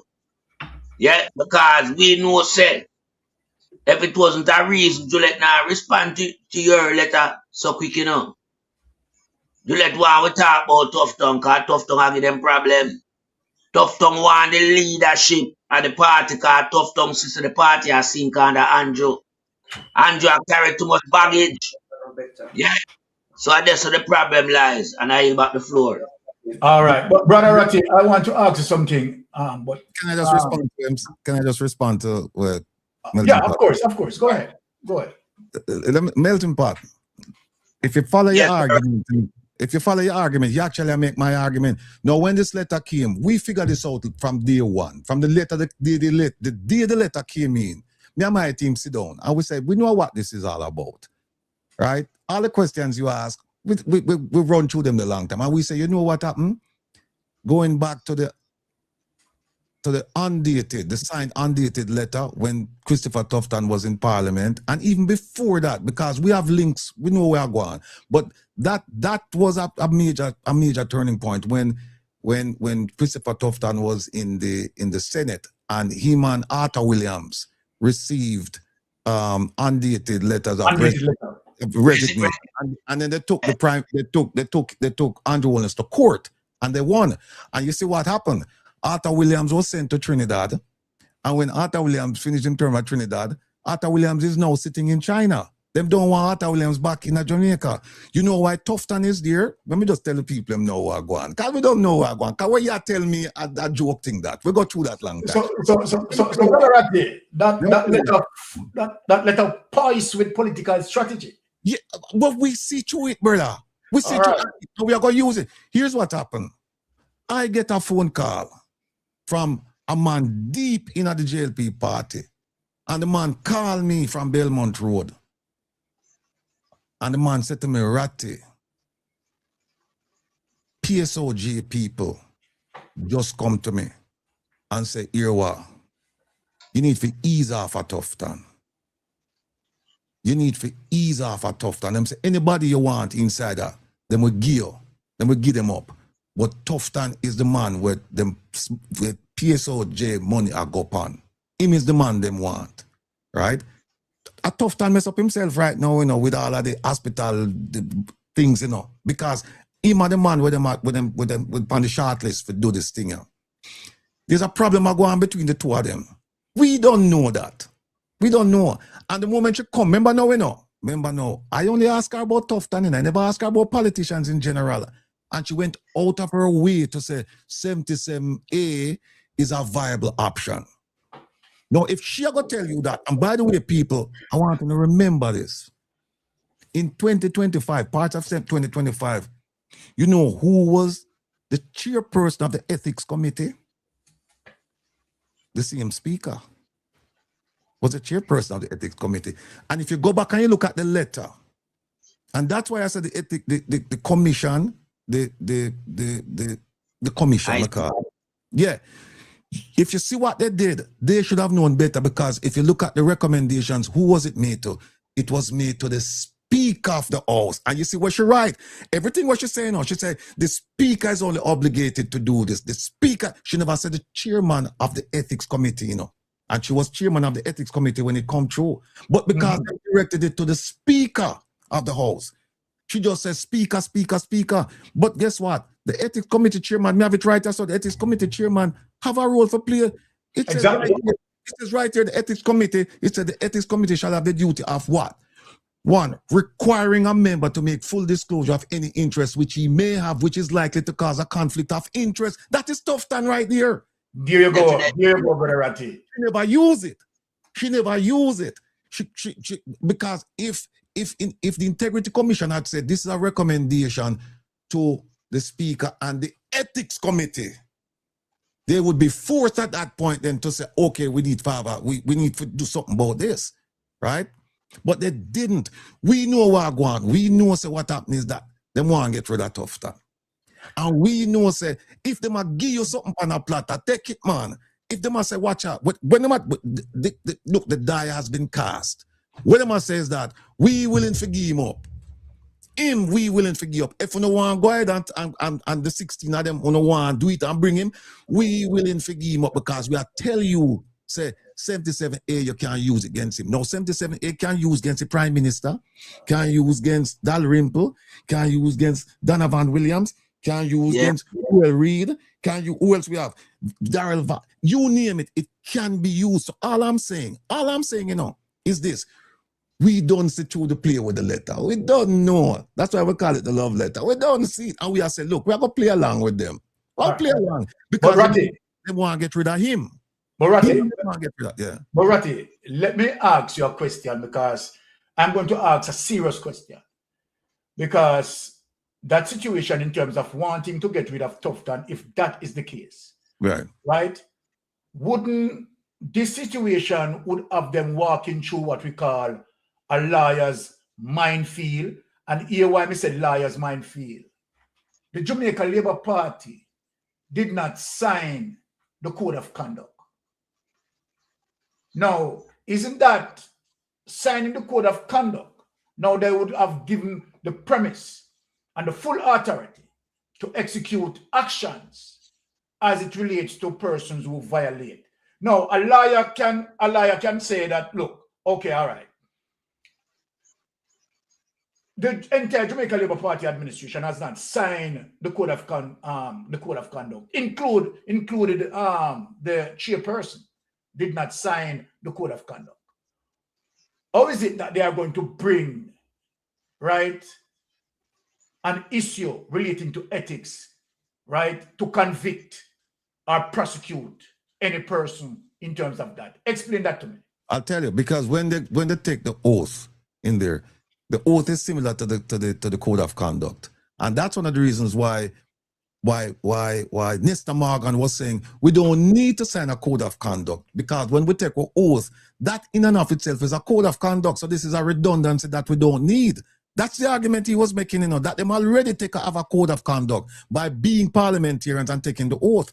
So them say them don't need to do that, which in truth and in fact, I'm wrong, because them ask feet and them get it, and then when them realize when them get it, and them say, nope, we can't sign it. But here's the thing, the ethics committee, and I'm looking at it right here, even if them don't sign the code of conduct, it says there are certain things that they can do.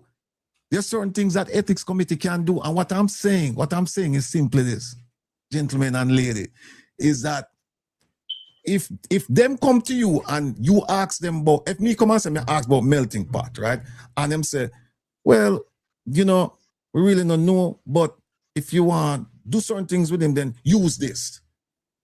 In and of itself, they might tell you, say, right now, this money is dispensable, right? They must say, so here's what, no, here's the politics tonight now.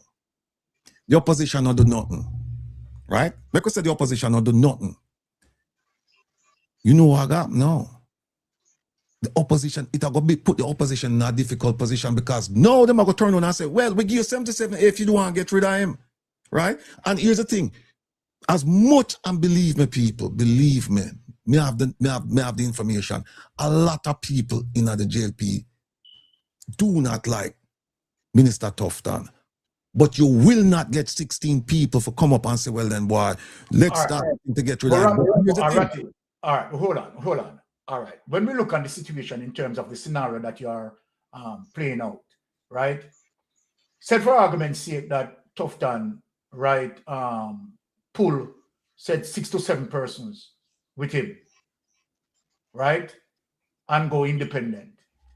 That would have toppled the Jamaica Labour Party government. The People's National Party would automatically the government. Here's something that are they considering that? They have considered that, and let me tell you something. There's something called intelligence, and the Prime Minister have the intelligence span. The whole of them. Me don't want to tell certain things on a platform like this, but the Prime Minister have intelligence span. The whole of them. Man, a platform like this you need for bossy pan. No. What you talk about, man? 6 or 7 of them. Ratty. Yeah. All of them have intelligence by the Prime Minister too. Yeah. Yep. But intelligence. No. But here's the thing. When him have pan them don't have pan him. Trust me. When him have pan them don't have pan him. So hold on. So Brother Ratty, are you saying to us, because this is what you're saying in terms of me to process your argument, you are saying these members of parliament, they are more corrupted than Andrew Holness. That is what you're saying, sir? No, what I'm saying is that there are things, and not necessarily corruption, because some of the things, they are personal things, nothing to do with corruption. Personal things that, if revealed, will be devastating. Right? Not corruption, but personal things that people don't want knowing in their personal lives. Right? And so they will not, they won't go. They won't go. They will still. That's why them turn around and send the letter, because they must say, here, what we can't do it. You do it. You put it out there and say, no, you know what? No, that the opposition know about it. If the opposition doesn't do anything about it, and remember now, the opposition constantly talk about the shortcomings of Christopher Tufton, Christopher Tufton must go, dead babies, Cornwall, this, that. And now them give him to you upon a platter and say, see it ya. Why wouldn't you try? Because if you don't do anything about it now, think about it now. When you come back and you start cussing and say JLP this and that, they must say, if you felt that way, 77A was there at your disposal and you didn't use it. So well, let me ask a question. Let me ask a question, Ratty. Because we have to make some comparison, right? Since you are going down that avenue. When you think of Christopher Tufton case in terms of market me, and you think of certain accusation against Donovan Williams, and you think of the situation as it relates to the Prime Minister cannot have his statutory declaration, right, certified going 3-4 years, right? Which one of the situations more grave? Here's where I think let me focus on your question. Your question is about comparing, the bad deeds, comparing, but that's not the question for them. The question for them is leadership. There's nobody right now looking to challenge the Prime Minister for leadership in the party. There is a group of titans in Jamaica, titans of industry. There's a group of well-heeled businessmen in Jamaica who look upon Tufton as the successor to this man. So it's not about, so what them we do, them we use any little thing to get rid of him because them see him as a threat. It's not what I'm doing now, it's the threat we impose to them. Think about it. Who else in the party right now express an interest in becoming the leader? It's him. And you know why I'm doing it? Because him have the money people behind him. And them, I tell you, trust me when I tell you this, Mystic, is him them want. And so what happened now, them see him as a certain, another faction, the wholeness fact, them see him as a threat. And them like, okay, we can't go get rid of him, We want to get rid of him, but we can't do it. So here what we do. Make we just say, okay, ATI come in, make we just answer it and we just throw the grenade in the room and walk away. And either way, when them look at it, either way them win, because here's what happened. If you don't do anything about it, you can't complain about it. Because them gonna say 77A was always there, and we told you about it and you didn't do anything. Right? And therein lies the problem. So the question is, okay, 77A is there. Now, granted, I understand what you're saying, or that, okay, if you use it against the Prime Minister and this and that, it's not going anywhere. I still subscribe to the notion that the best disinfectant is sunshine. Do it at the sunshine. Make the people them see for themselves. The more people see, the more them know, the more them believe. And when you do this, then you say, okay, look upon what them people are doing. And then when the committee said, no, we're not going to discipline him, you say, okay, fine, no problem. But you've done your job, because you never, ever want to be asked, why didn't you do it? All right, Brother Ratty, you said that. Let us look on the hypocrisy as it relates to the committee in telling you, right, as it relates to the political biases and telling you the sort of dictatorship, you understand, of the ethics committee. Now, we have to go back now to Dennis Garden. Okay. Right? Okay. The ethics committee push on and want to now also bring Dennis Garden in front of the ethics committee. Correct. Again, I am asking now, Brother Ratty, that when you look on Dennis Garden's sin, let us call it that. When you look on so-called Dennis Garden sin as according to them, right? To make comparison with a Dennis Garden sin as it relates to Andrew Wallace, as it relates to Christopher Tufton, as it relates to Darrell Vaz, right? And use Darrell Vaz. Let us use Darrell Vaz. Right. To show you that, you understand, total dictatorship, total manipulation, right?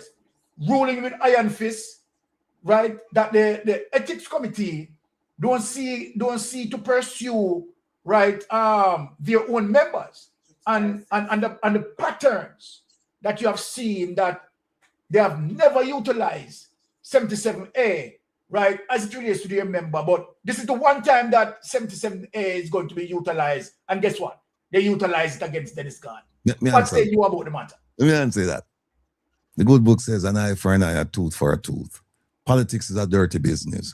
Why would you sit down there and watch them initiate 77A against your guy, and your guy commit if anything, a minor infraction? When you have people like Donovan Williams, Dalrymple, Vaz, Holness, Reed, and so on and so on, and you sit down there and you not bring one against them too? You sit down there and watch him drag your man through, rake him over the coals, and you have 77A for bring a Tufton inside the top. When me would I do is say, okay, you know what? You bring him, me I bring Tufton. You bring the one there, me I bring the Prime Minister. You bring the one there, me I bring Dalrymple. You bring the one there, me I bring Reed. You know who you can bring on a 77A? You can bring Dr. Nigel Clark on the 77A. You talk about SSL. Bring him. All right, but hold on, brother Ati.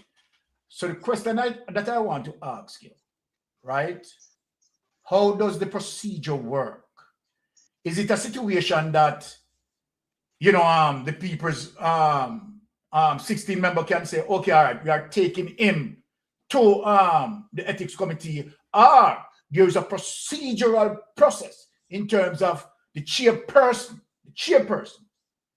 has to make that call, because we have to think about procedure. How does that procedure work? Yeah, my understanding of the procedure is that you only need 16 people and then it gets on the agenda. You need 16 people who say, we would like you to investigate this matter.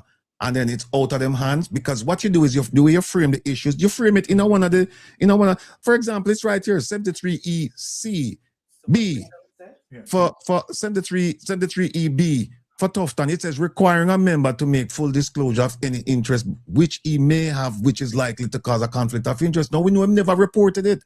The Integrity Commission told us that he didn't report it. This is an easy one.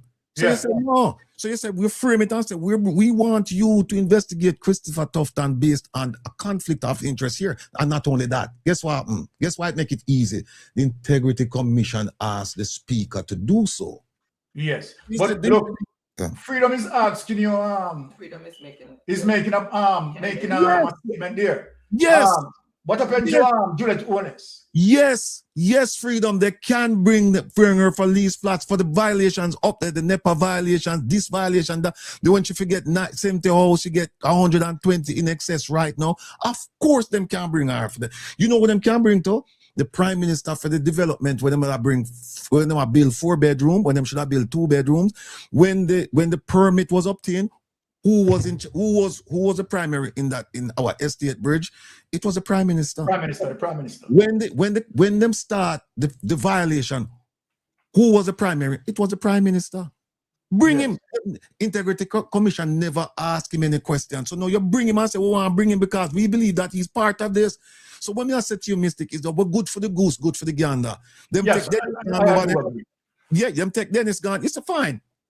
Dennis I go find him out. Dennis fine. You say, okay, you know what we want now? We want the first one we want is the easy one, is Christopher Tufton. That is the one we want. Right? Or you may say, you know what? We don't want to get rid of Christopher Tufton because we see him as a viable alternative and it can cause a whole bunch of chaos on the party. So we are going to leave him. Make them continue fight. We're not getting another fight there. But we are going to take one of the others. Williams, Clark, Dalrymple, Vaz, Holness, Reed. We'll take one of them. And leave him. Because Melting Pot make a point. Right? Yes, a politics them a play. We know that.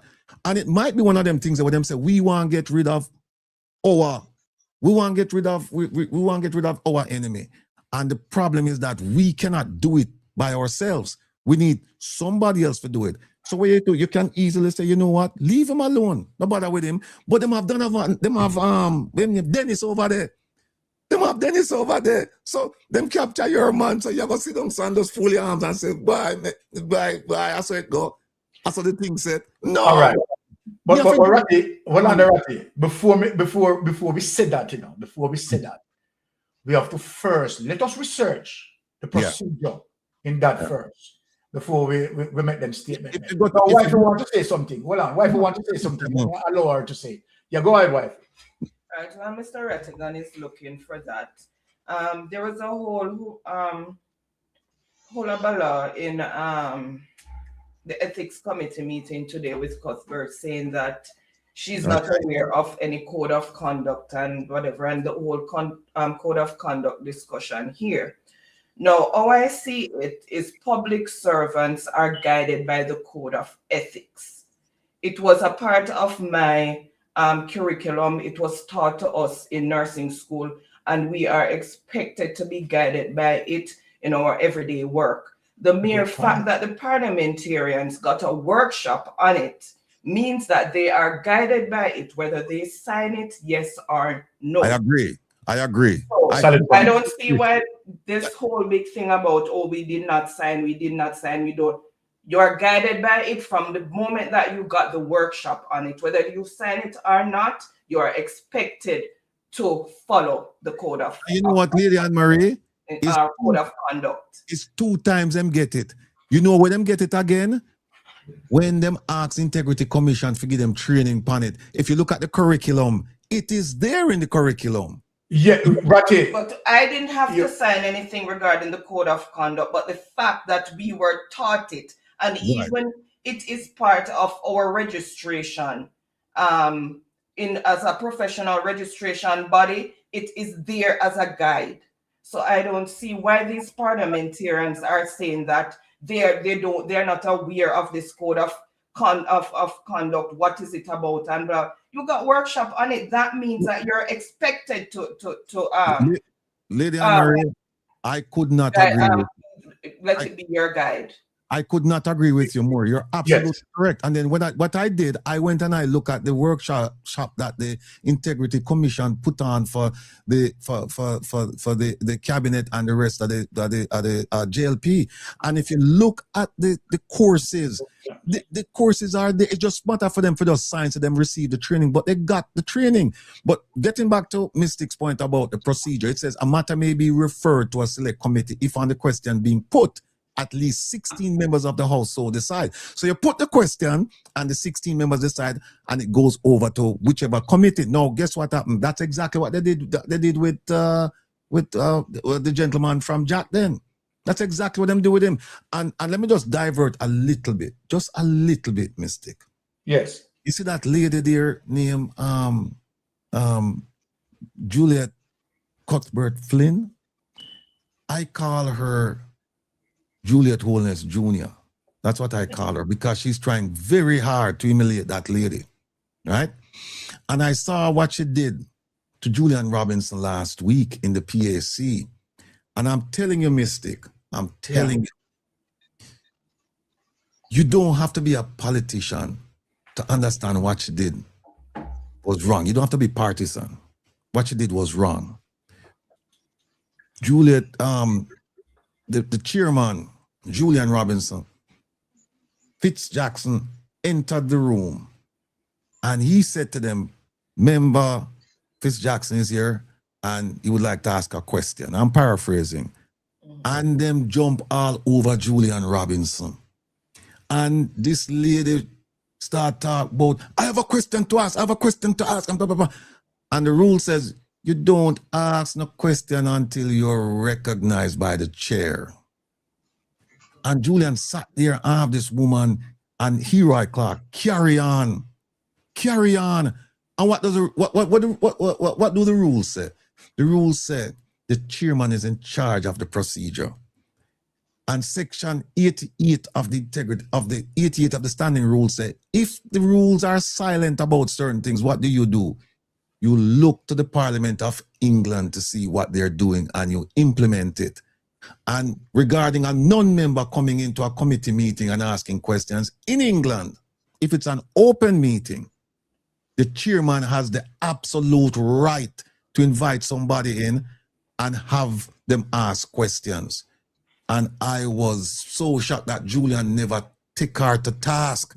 And when you don't take these people to task, that is when them feel emboldened and them pass them place with you. That is what, and I was, you feel it, talking about it, me get emotional about it. Because Julian should have said, we attacked her. Well, that's not a film style. But he should have said to her, I don't recognize you, and under the rules, you're not allowed to speak until you're recognized by the chair. And if she continued with our foolishness, he could have simply said to her, you are excused from this meeting. He could have flung her out. And he didn't do any of that. I mean, I tell you, Mystic, that one thing where I will never forget it. Because Julian Robinson sat there, I know him though, he never make Fitzjackson ask him question. Him say, well, okay, we're gonna move on. And he move on and left Fitz hanging at me and said, no. I don't know why he never reached for the book. I don't know if he knows him could have. I'm sure he knew he could have done it, but for whatever reason, he didn't do it. But getting back to this thing, Mystic, you or me play rough now. You see them put Dennis over there? Me, I put one of them man over there too. It's that simple. Two can play. Them put Dennis over there, me put a man over there. Whether it's Tufton or somebody, we can't decide that who we are going to put over there because of, we don't want to solve for them political problem. Maybe by putting Tufton over there and get rid of him. We know, maybe no one. But then again, some people might say, you need to get rid of him because look how much damage the man cause. Look how much him cause already. And look how much more cause. When will Cornwall Regional Hospital open up to the public and start serving the public? When? So, that I might take on it that why, thank God to me, I'm a politician, because I buy the book, man. The book said this, and this is what we are going to do. And you see, them can argue with you when you get emotional, and them can shoot you down. But you see, once you stand up, Mystic, and you say, I rise, point of order, I rise and rule 88, or whatever the rule number is, what you do? You just force them to go read it. And when them read it and see it, what are they going to do with you? Nothing. Them can't tell you, shut up, sit down, come out. Them can't do nothing. That is my position. All right, let us hear Melting Pot, because Melting Pot silent for a while. Melting Pot, what say you on the matter? Well, Sir Rattigan, eloquently outlined the situation, and I am in agreement with Rattigan right here. There's too much apprehension amongst the People's National Party as it relates to the people business in Parliament. And I mean, they have to be fully aware of their role and responsibility.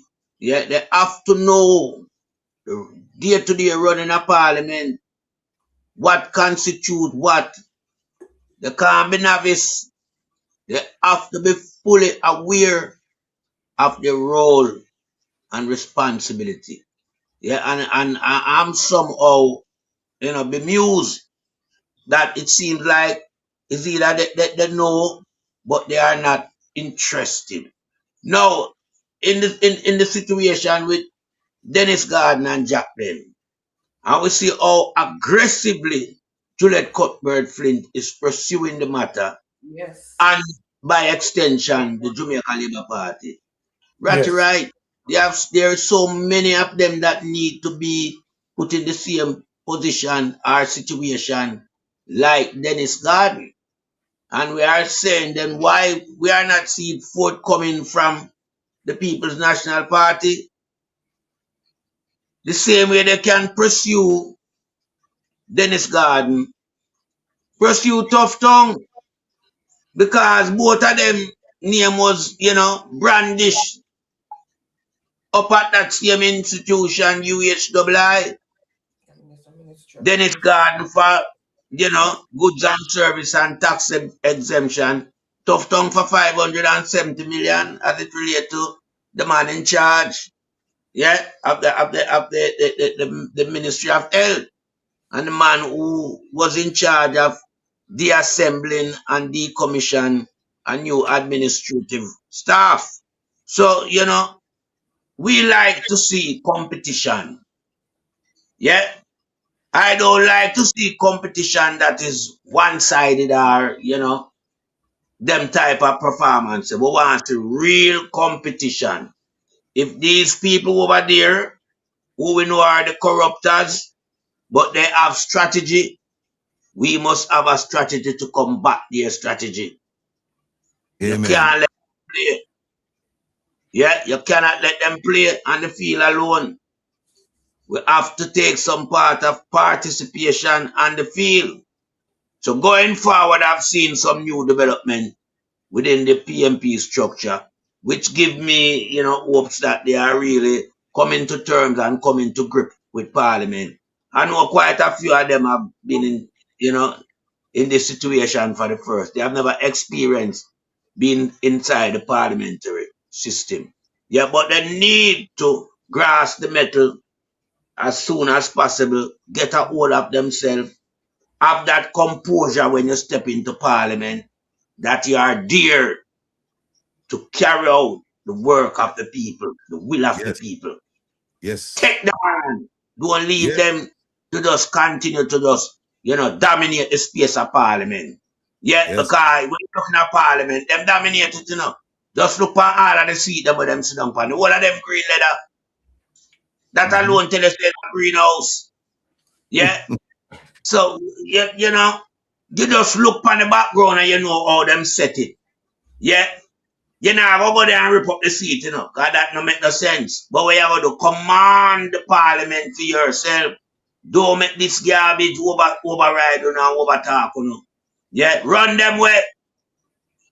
Make them have some, you know, awareness so well then the Parliament, they don't have that dominant over Parliament like them used to. The Parliament now is in a balance. There's no 2/3 majority in Parliament now. So the People's National Party, yeah, have to now take this thing out, yeah, and take it by the scruff of the neck. Start call out for them member. Start to highlight them using 77A. Right? When you use that on them now, then you and them are sailing at the same boat. You can't make these people look like so them clean and you dirty, you know. Because here is them now have Dennis Garden before the ethics committee. And we don't have nobody before the ethics committee from over there. So over there so carry more criminal than over here. So you understand? Yeah, you have to merge the two things together, man. Yeah. All right. Them create the gap and I will back the floor. All right. Let me say this. As it relates to all the, you know, all three of us ventilate this issue, and I have to agree, right, as it relates to what Rattigan said and what Melting Pot said. As it relates to Dennis Garden, right, the pursuit Dennis Garden, right, as it relates to the ethics committee, equally, 77A can now be utilized, right, to pursue, right, GLP members as well, and create the balance, right? And I know for sure that both Manleyites, right, and people who are affiliated with the People's National Party would love to see, right, going forward, that the People's National Party utilize 77A and pursue as well. You know, and let me say this, right? Because from 177A give such authority, Brother Ratty, right? And Juliet Cuthbert, right? And Marlon Malawi Ford, they are using it against Dennis Garden. Then equally, I have to come on board in saying that, right, we need to exercise 77A against Donovan Williams. We need to execute 77A against Juliet Owens as it relates to Leeds Flat. We need to execute 77A, right, against Andrew Owens, right? And rightly said, and listen, it has to be fair in terms of, you know, we all three of us, right, drag the issue, right, in a very extensive way, right, and looking through all the mediums and all of that. And we have to come to that conclusion in saying that, right, they pursue Dennis Garden and have want Dennis Garden to come to the ethics committee, right, to further probe, right? So I mean, use 77A, right, and probe other people as well, right? And I mean, it is only fair, right, for us to do that as well, right? I can't see in terms of, right, they are pursuing Dennis Garden, right, and there are so many of the Jamaica Labour Party, right, have done so many things, right, and I believe it's fair for them to use 77A, right, and I you know, we see that letter as it relates to what Juliet Owens conveyed to you, Ratty, right, as it relates to 77A. So I think it's fair. I think it's a fair from critical thinkers that PNP likewise to use 77A, pursue Donovan Williams, right? Whatever it may cause, but use 77A to pursue. And that is where, right, my argument is, right? So, you know, that is where it is. Yeah, you know, space, Ratty.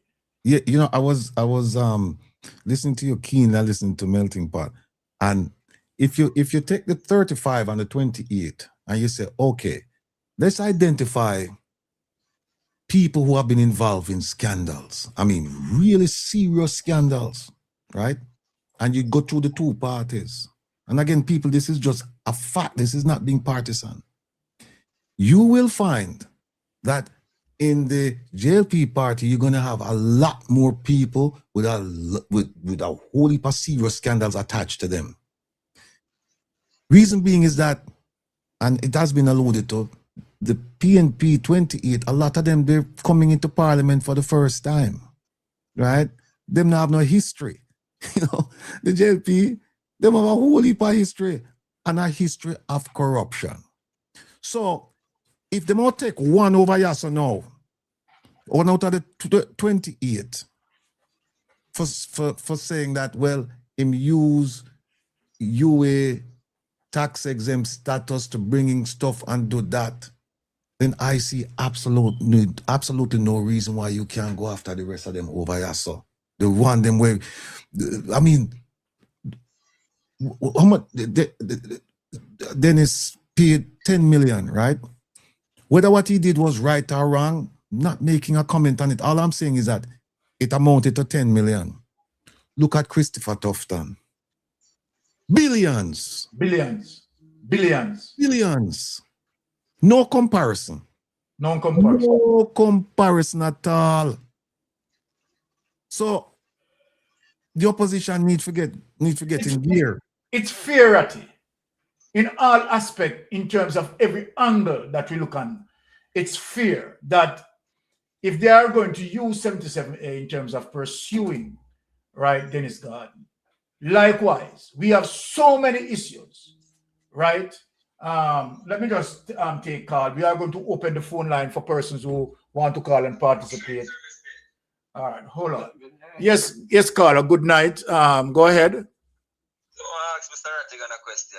The letter that you got, Mr. Rattigan, where Miss Holness said that it only wanted 16 persons to bring an investigation to Christopher Tufton. All right. So are you saying that anytime there's any form of allegation on either side, it only takes 16 persons to do an investigation on any member of parliament. Yes, under 77A caller, it says a matter may be referred to a select committee, and they have more than a dozen select committees. And it says, if on the question being put, meaning that they put the question saying that we need to have an investigation or have, for example, we need to have Mr. Christopher Tufton's conduct in terms of the conflict of interest and the meetings and all of that with Market Me. We need to have it examined by the by the ethics committee. Once somebody says that, you need 16 people. All right, hold on the caller, and hold on the Ratty. Yeah. If we are going to shift to a process like that, wouldn't that be circumventing the role of the Integrity Commission? No, it's a different procedure. The Integrity Commission, they conduct the well, actually, to be honest with you, most of the stuff they're doing these days has to do with failure to file, right? Which is an easy violation. What you have in Jamaica, you have concurrent jurisdiction. You have, like, for example, the Integrity Commission, some of the things they're doing, the JCF can do it.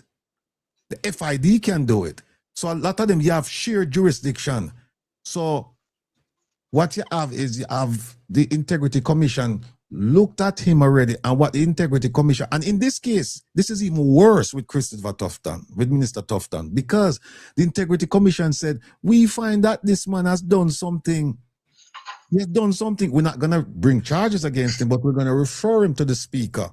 And so the Speaker can look into his activities. But what they didn't do, and this is a fault I have with them, they should have known better. They should have said, we can't send it to the Speaker, because you saw what Speaker Holness said. She said, I don't have the power to investigate and figure out what happened and punish people. She said that is the province of the Ethics Committee. So what they should have done when they put it in there and said recommendation to the Speaker, there should be recommendation to the Ethics Committee, and that would have gone straight. So what happened is that the train had to stop, but no, the train can start rolling again now. 77A can start rolling now. Okay. So, all right. Yes, caller. To answer your question, hold on, caller. Just give us a little minute. Yes, the caller asked if 16 persons can investigate. That's what he asked. Caller, it needs 16 persons in Parliament. If they put it to Parliament to say, we want to take this person to a particular committee, it needs 16 votes for them to say yes. Send him over to the committee to be questioned. Exactly. Yeah. All right, go ahead, caller. My reason for asking that question, with what Rattigan stated last Saturday, that alone should open the people of Jamaican eyes to say, look here, is either we are going to use the 16 people to investigate the criminals, or we are going to just call it a day, because we can use that to hold these people accountable, including the Prime Minister. So why is the opposition not doing their job? You see, you ask a question in terms of, because, I mean, we just learning of 77A as it relates to the response, Juliet Wallace's response to Rattigan. And Rattigan, hold on, Carla, Rattigan brought out this. So we are fully now in awareness. So I am saying that we know that, okay, strong members of the PNP are listening. And I think that, what we are saying, that 77A can be utilized, since we know of that now, to ventilate issues. But here is the thing now. Juliet Holness used that to sink, what's his name? Christopher Tufton. Christopher Tufton, but not knowing that will create damage going further. Exactly. Perfectly right, Carla. Because this now... So we need to use this continuously to hold these people accountable, and so they can go to prison. All right, I'm going to say something. People are saying they will go to prison. Hold on, Carla. They will go. Hold on, Carla. I'm going to say something, right? Because to be fair to Brother Ratty, help me with this, Brother Ratty. For many of the on the PNP side, for many of the members of parliament, they are fairly young and might be wouldn't aware of 77A. Your platform and this platform tonight is actually ventilating the issue, right? And I think that this is something that we have to look into, right? And of course, we have to ask now the People's National Party to pursue this, right? What say you on the? What say you, Carla? Why they didn't do that today in Parliament? That's my question. So I don't trust none of the parties now. Basically, I'm saying I don't trust none. Big up to Isaac Buchanan, the true genuine one on the party. And right now, I'm telling you, Mystic, I don't trust none of the sides right now. Because the PMP, they are aware of 77A. Why are they not utilizing it? None of them season in the party. Yeah. Why are they not using it to hold these people accountable? I wonder what can be done to prison these people. But see, Juliet give it them because he want to get rid of Tufton from his husband and not knowing that he want to cripple the entire party. Why is it not being used? This should be the topic going forward, Ratigan, every Saturday, Mystic, every night you come.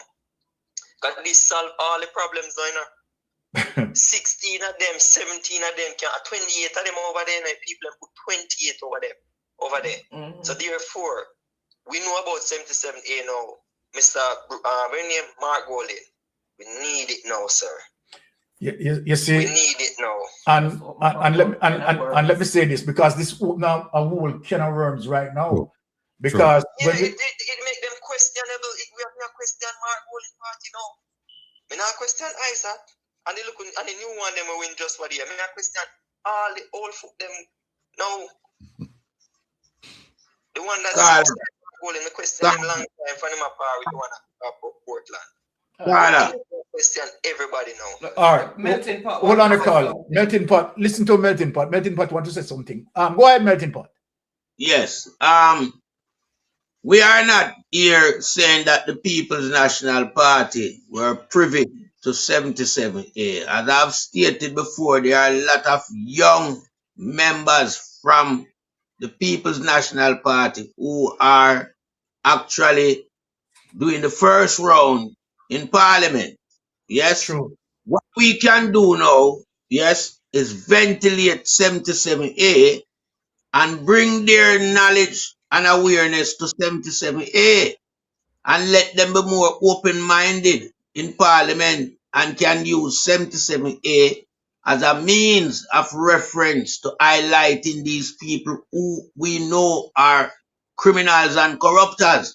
So going forward, let's not be critical right now. Let's see how it pan out going forward in the near future. What I am saying is, the younger ones who just win their seat, may forgive, take them the people out. I'm talking about the older ones who are coming from 5, 6, 7, 10, 15 years ago.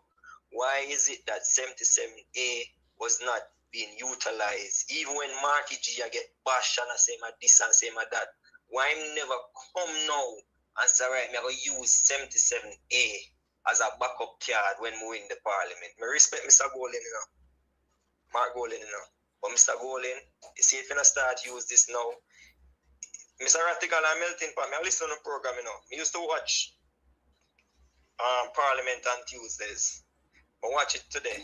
I say to myself, say, any how I see them stand up, I don't have no interest in watching Parliament again. Because it does beg me if you start thinking now, if you say, who is the real culprit here? Who is the real problem here? Are all of them on the same team? Are all of them on the same? Juliet, just to get rid of Tufton, Juliet always open a can of worm. And not knowing saying that I destroy even you want a husband. Well,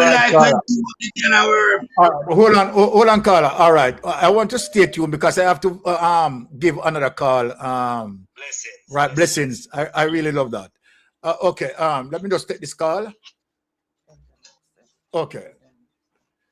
The phone line going hot tonight, you know, because this is a can of worm that didn't hold me. Guys, are you live? Yes, we are live. Mr. Pleasant night. I don't know if this is the last caller. He was like equating both parties. Yes. In my opinion, if you don't know, you don't know. And there are certain things because you don't have any need to go down that route. It's there for you to use, but because you never had the need to venture in that direction, you wouldn't be aware of 77A. But now that is in the open, now that is in the public sphere, I think going forward, they can use it to bring the corruptors to books. Yes. I don't think they necessarily know that this is there. Because I know you have some genuine people, some genuine firebrands who want to see a better day for the common man like me and you. Yes. And I'm thinking that going forward, once they use it the right way, you will see results. And I tell you something, Carla. I tend to want to fully agree with what you have said. I am not going to accuse any member of the PNP that they're fully aware of 77A. Right? It is just it is a godsend thing as it relates to what Rattigan had done. Yeah. And no, I was listening to Ratty. And no, sorry to cut you off. And no, 77A as it relates to Juliet owners, right? Bitter pursuit to want to get rid of Tufton. But this now to the fact that we have it and this in social media, this is now really a serious thing because I'm gonna do my part because I'm gonna bring this to some other platforms. I don't listen to all of them, but I'm gonna make it my business to spread the word because I took a look at the Sunzame and I read what this was about, and Ratty was spot on. Yes, and yes. I think as Melting Pot had said earlier on, I think Juliet is using it to get rid of our Shava Vendetta. Yeah, she wants to use Ratty to do so to clean out evil deeds. Yes. For want of a better expression, you know what I mean? But you see, that's my 2 cents on that. Thank you very much. And let me open the lines. Sorry, sorry, Carla, I just cut you off just like that. My apology, right? For that. My apology to those. It's just mistake that I cut you off like that. But to be honest, right, I really don't believe that you understand 77A, right, is something that all the members of Parliament are aware of. This is something that now we learn and we are dealing with it. Hold on. Yes, Carla, you're on Mystic Sensation Live. Go ahead. Blessed night, Godfather. Blessed night, Mr. Ratty. Blessings night, my brother. Rattigan, I'm a teacher, when it comes to the line. Yeah, man. Speak a little louder. Speak a little louder. Sorry, brother. You hear me now? Yeah, man. Yeah, hear now. Yes, and I say blessings to Mr. Ratty and the entire platform. Also, Mr. Rattigan, I really am a teacher when it comes to the the standing orders and all these things. And I agree with him. Yes. In terms of why are we not utilizing the law more? But also as a people saying what should be done and what we're not seeing, we also have to look from the further side to it. And where me I come from is that the PMP gained 14 more members in October, which is about 6-7 months ago. Before that, when all these scandals was out, they only had 14 members. People have to remember it from also that side to know that when these things were occurring, there wasn't 16 members, so that we can get up and say, yeah, them should have. Wonderful point, Carla. Wonderful point. That's a strong point. Very strong point. Right? So now that they have 28, and this is known, let us see what's going to be the next step, knowing that it is put out in the public and the public know that this is a thing and a way in which they can get freedom from these people. But to say that they weren't doing it from that time, you have 14 members, you still need 2. 2 from the other or side. was it a possibility? For them to get 2 persons from the JLP side, no, we all know them not going to do that. Exactly. You understand? So, in all honesty, it is there now, and there's a lot of things that Mr. Ratti said, which I agree with about this PAC thing, which was one of the reasons I stopped watching. Because me myself, I say, yo, when I stand up to these people and these people are behave egregious, when I tell us someone for God, they're going to do the same thing. Disrespect them and talk like them and behave like them. You understand what I say? But put some stand so that just the same as out to them. She decides, say, oh, nobody not talk past them timing, right? But the only person you really don't want to talk is the opposition leader. She put her foot on and show, say, you're not going to talk past it. So as I say, stand up on your foot just like that. You understand what I say? Yes. That's where my problem lies with them, where them need to stand up on them foot more. But this 77A wasn't a thing before the election, and we need to remember that part. You understand what I say? It wasn't a thing in terms of they never had enough people to be able to utilize it, even if it come across and the public get wild known it. Now that it is known, and there are 28 members, let's see what's going on moving forward. You understand? So to say that, oh, them have this and them have sit down on it and them are culprit, and there's so many discussions you have to have before you Yes. put all of your energy in just producing a certain kind of vibe when it comes to we having a discussion. We have to think wide. You understand what I say? Definitely As of agree. from now, let's watch them, be critical against them, knowing that there are 28 of them now. And this is public, so they must watch platform and see that these things are stated and people know. Let's see what their move is after that. And then we can be critical of them. That's all I'm going to say. All right. Well said, caller. The line's still open. We are taking calls now. But the caller made a solid point, right? Because and we are talking about Andrew Woolness' third term as it relates to this administration. The second administration, as it relates to the People's National Party, has 14, right? That wasn't, as it relates to that option. However, this is the option now, and as I said, we are just learning about 77A, because I know for sure that Brother Rattigan didn't know about 77A. It is Julius now who exposed 77A. I knew about 77A, but not in this application. I was thinking about it in that, because in fact, before she wrote to me, I have some notes and I had 77A highlighted, but it wasn't for this reason. It was for a different reason I did highlight it. But you're right. In essence, I wasn't thinking that you could use it the way that it's been. Look, they're using it now against Dennis. Yeah. Yeah, 77A, they might use it over the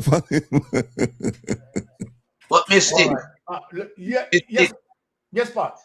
You remember I outlined this same motion, outlining the fact that when all these corruption and allegations were branded about, the PNP only had 14. Remember I said that to you yesterday?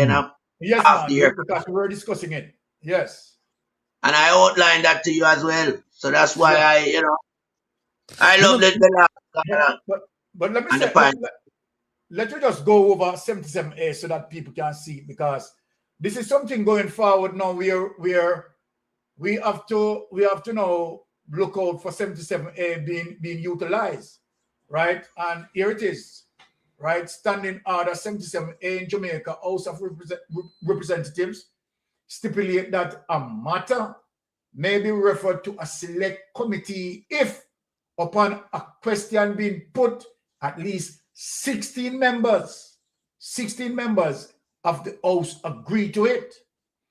Now, key details regarding this standing order include bulletin point 1, purpose.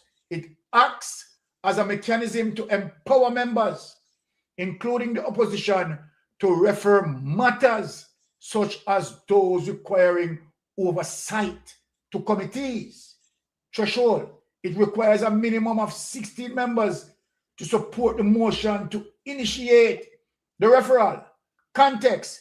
It has been highlighted as a mechanism to prevent government side inaction and committee referrals, particularly when opposition voices seek to bring pressing matters such as those during COVID-19 pandemic to committee scrutiny.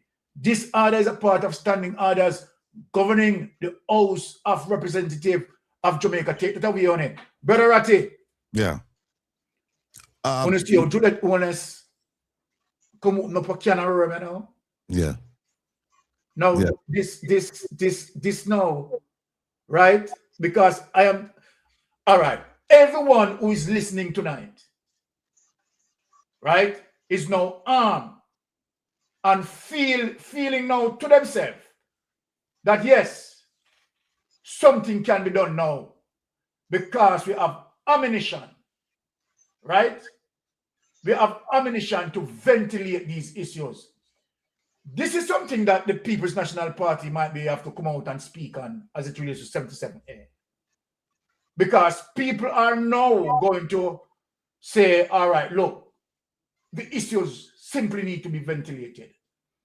A Donovan Williams issue need to be ventilated. A Darren issue need to be ventilated. Andrew Owens himself issue need to be ventilated. And you know, worst of all, the speaker himself who exposed 77A least flat needs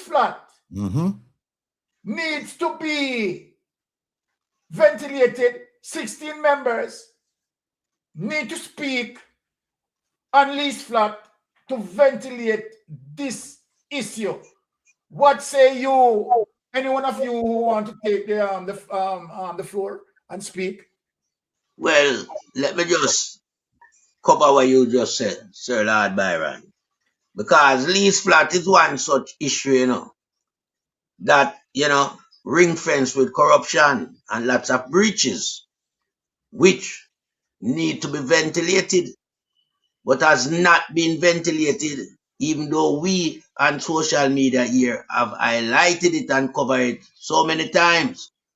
Now we are saying that the People's National Party need to bring this subject matter to the Ethics Committee, but let's see how responsive the Ethics Committee will be in regards to all the motion that the People's National Party will be putting forward in the coming week using the 77A model. Yeah, so that's what I have to say right now, because, you know, we have to see where transparency is the order of the day. It's not just that we're going to put forward it to the Parliamentary Ethics Committee and we don't get no response or swift response. We want to see how they approach it from a standpoint of view that makes it legally, yeah, to be discussed. 116 member has highlighted such issue. And I yield back the floor. Ratty. Yes, sir. You believe that Juliet should bring Rhoda to the committee too, using 77A? I'm talking to Ratty about this. No, 77A, I've got to use up, you know. So you believe that Juliet should bring Rhoda in front of the committee because, I mean, Rhoda not breach. Byron, please don't mash up the platform tonight. I don't mean I mash up the platform. I mash up the platform, melting, but I don't mean... brother. Eh? Well, I remember when the 2-7 clash, what a live and bamba, yeah. Well, the 7-7 not 2-7, you know. So 77A a clash, you know. Boy, I mean, like, tonight so sweet, tonight so nice. Brother Ratty, go on talk, you're listening. No. The thing about it is this, right? Somebody had asked the question, and if Lady Anne-Marie can find it, it was about 2 comments before this one, where the person was talking about if you bring it to the speaker, and if the speaker refuses, and Joy Moy or something like that is the name, I don't recall. Or I vaguely recall. But the thing is, I agree with all that's been said, in that I think Speaker Holness sending it to me was saying, okay, we'll send it to him so he can mash up. Tough time. But you know, realize the repercussions of that wait a minute, them can use it against me too. Me. It's a ripple effect. Yeah.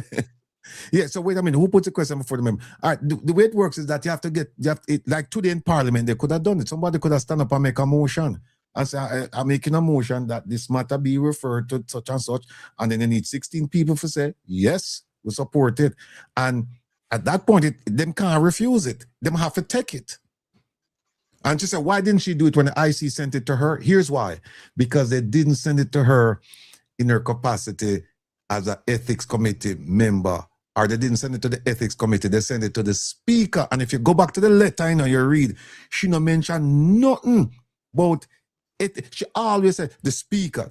And what she said, under the Constitution and the law, once it's referred to me, the only thing I can do is to table it. It's to table it. That's all I can do. I can't discipline anybody. I can't investigate anybody. All I can do is table. She said that about 2 times in the letter. So she said, listen. She said, you want to do something about this? Try 77A. And you know that she was referring to Tufton, because it's Tufton alone I ask her about. Just Tufton, Minister Tufton alone. So it remains to be seen. Oh, here's a point I wanted to make. Let me just throw this out and just play devil's advocate. All right. If you apply for a job and you show up for the interview, don't you think that you should know at least something about how that company works? Because one of the basic questions they're gonna ask, do you know what we do and why do you want to work here? Yeah, that's fair. That's fair, brother Ratty. That's right. Fair. So here's what happened.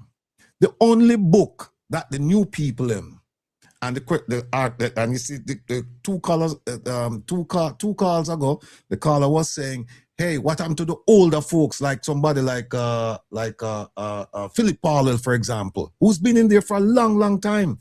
He never know about 77A. But one on the brother Ratty. Isn't that 77A would also be in the standing orders? And if they are reading the standing orders, wouldn't that they see that? Precisely my point. Because what I'm saying is that if you will say you want to be an MP, right? You don't want to read the standing orders and say, and the standing orders I think is like what, 60 pages or something like that. You don't think you want to read that to say, okay, this is how I am going to be guided in my daily approach to the Parliament. This is how we're going to conduct business in the Parliament. I would want to read it to find out what are my roles and responsibilities as a parliamentarian. One book, not even a book, one booklet, right? One booklet for the young people who just reach inside there. Now there's a certain gentleman inside here named Newell. I admire him. Because I seen take on the speaker the other day. She was in the member. She was as a member in the PAAC. And her argument was that the PAAC didn't have the right to deal with issues concerning the Spark program because you already have a committee looking at the Spark program. And him start read to her and show her, say, no, you're wrong. No, that is what that just warms my heart when I see somebody pick up that book and start read and hold them responsible. That is what I want to see them do. But then, if you want to give the young people them a blind, even if you say, well, look, you come for a job and it's one little booklet you have to read the thing and understand what going on, man. Now you have the older folks now who should have know. Let me give you one example. Because I'm not a parliamentarian and I've just been doing this for 3-4 years, right? But I've made it my business to read that book. Now, here's something that I went telling about. I think it's Rule 85. 85A. It says that in Parliament, you see them depend on them cell phone in a Parliament and them attack. Do you know that is impermissible? It's impermissible. The rule says that you cannot use your phone to communicate with a person during Parliament business, a person who is not in Parliament. You cannot use your phone. And yet still we see it happen every day. You see it happen every day. So the question is, it comes back down to order.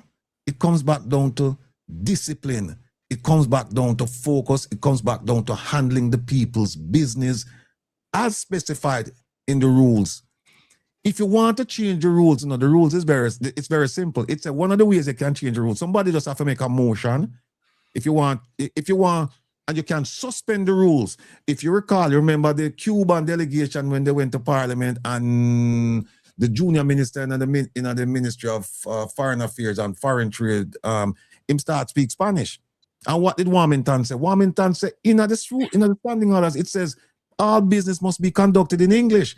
What he didn't know, because him step out of the room, was that they suspended that rule. And you only need one motion and the people and the speakers are fine. They suspended that, and then they let can't remember my name now. But they allowed them to speak in Spanish. Right? So there are things in that rule book that you can use and hold people accountable. And I just wish, and I mentioned it, a long time ago, Mystic. I said, I just hope that the opposition party, that maybe 2 Saturdays out every month, them have classes on standing orders and them have exams for the members them, so that they can understand. And then somebody told me last night that every member should at least be familiar with the book, and the opposition should have at least 2 or 3 people who are experts on it. Experts that can advise the others them when these things come up. You shouldn't have people at buck shuffle. You shouldn't have Juliet Cuthbert Flynn take Julian Robinson to task. You shouldn't have Juliet Holness take Peter Bunting to task. These things should not happen because we have rules. And you know what she said last week, Juliet Cuthbert Flynn? She said, I love order. That's what she's saying now. And this is a place of order and this and that, and we must do this and that. I mean, I said, but look who attack and shall violate the rules. Shall attack and shall violate the rules because yes, you don't even recognize her. So people, if you want to hold the governing party accountable, don't do it with emotion. Don't do it with emotion. You cannot win. Do it with the standing orders. All right, that's well said, and that's well clear in terms of that. Right, and Brother Ratti, going forward, hold on, a call is coming in. Let me just take the call, the caller here. Okay. Yes, caller, go ahead. Person. Okay, all right, caller. If you're listening, you can call back. Right. I made a mistake and just mute you a while ago. Sorry about that. So you can call back. All right, so let me just speak in the meantime. This now out there in the air, and as I said, right, for many of us who want justice to be done, having 77A exposed to us, Ratti, is now giving us, right, an ultimatum in terms of, okay, we are looking forward for it to be used. Hold on. Yes, Sister P. Go ahead, sister. Yeah, good night, good night. I wrote it as a dear, you sound nothing. Good night, everybody. Good night. Blessings. What I mean, what I mean, informative. Yes. What I mean, educational. Whoa. Thank you. I wrote me there now. Market me there. I look for load. But me I feel tune in and I listen to me take a little call every night. All right. Like I said, and thank you for the 77, whatever. You have to go start read. Yes. Visit, Ratti, always stay now, 26. I did hear revelation. I just entire the whole thing too. Wait till it all is done. You want to know money, everything too. Yeah. So, big up for yourself. Big up, big up, big up. Thank you very much, Sister P. Yes, man. Big up. Thank you. Good night, sister. Bless up. Bless up. All right. Right. I phone me there and I'm going up and go back to class. All right. Yes. Well, we are just speaking to all critical thinkers tonight, and to be objective, pertaining to 77A. We know that okay, we have a medium, and we all feeling good right now to say, okay, all right, there's a way where they can be held accountable, right? And this is a pushback for us, right? Because when we look and see that, okay, all right, the DPP is not making a move, the Commissioner of Police is not making a move, and so then there's a way that you understand these persons, you understand, can be you know, can be held to task.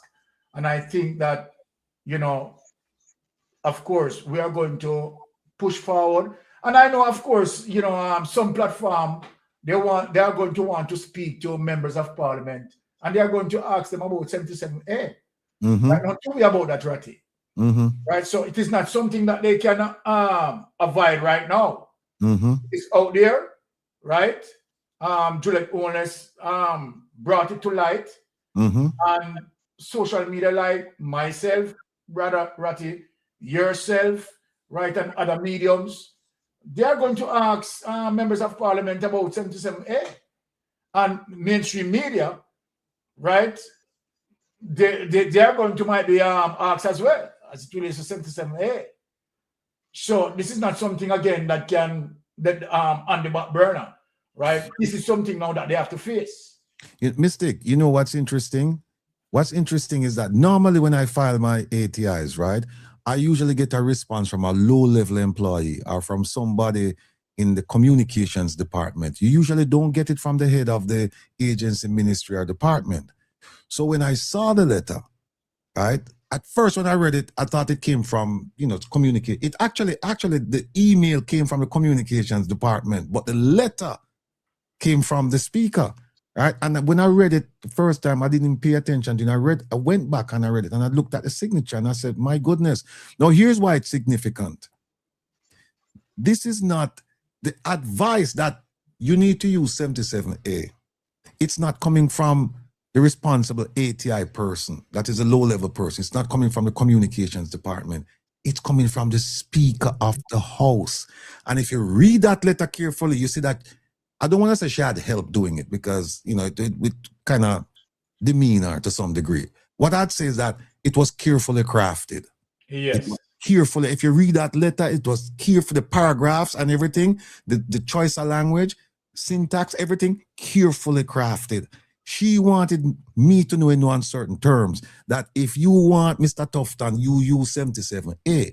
And like everybody's saying, what she didn't realize was that, wait a minute, if you use 77A against Mr. Tufton, then maybe you can't use it against anybody else. And what will make it worse now is that, they might go after Dennis now.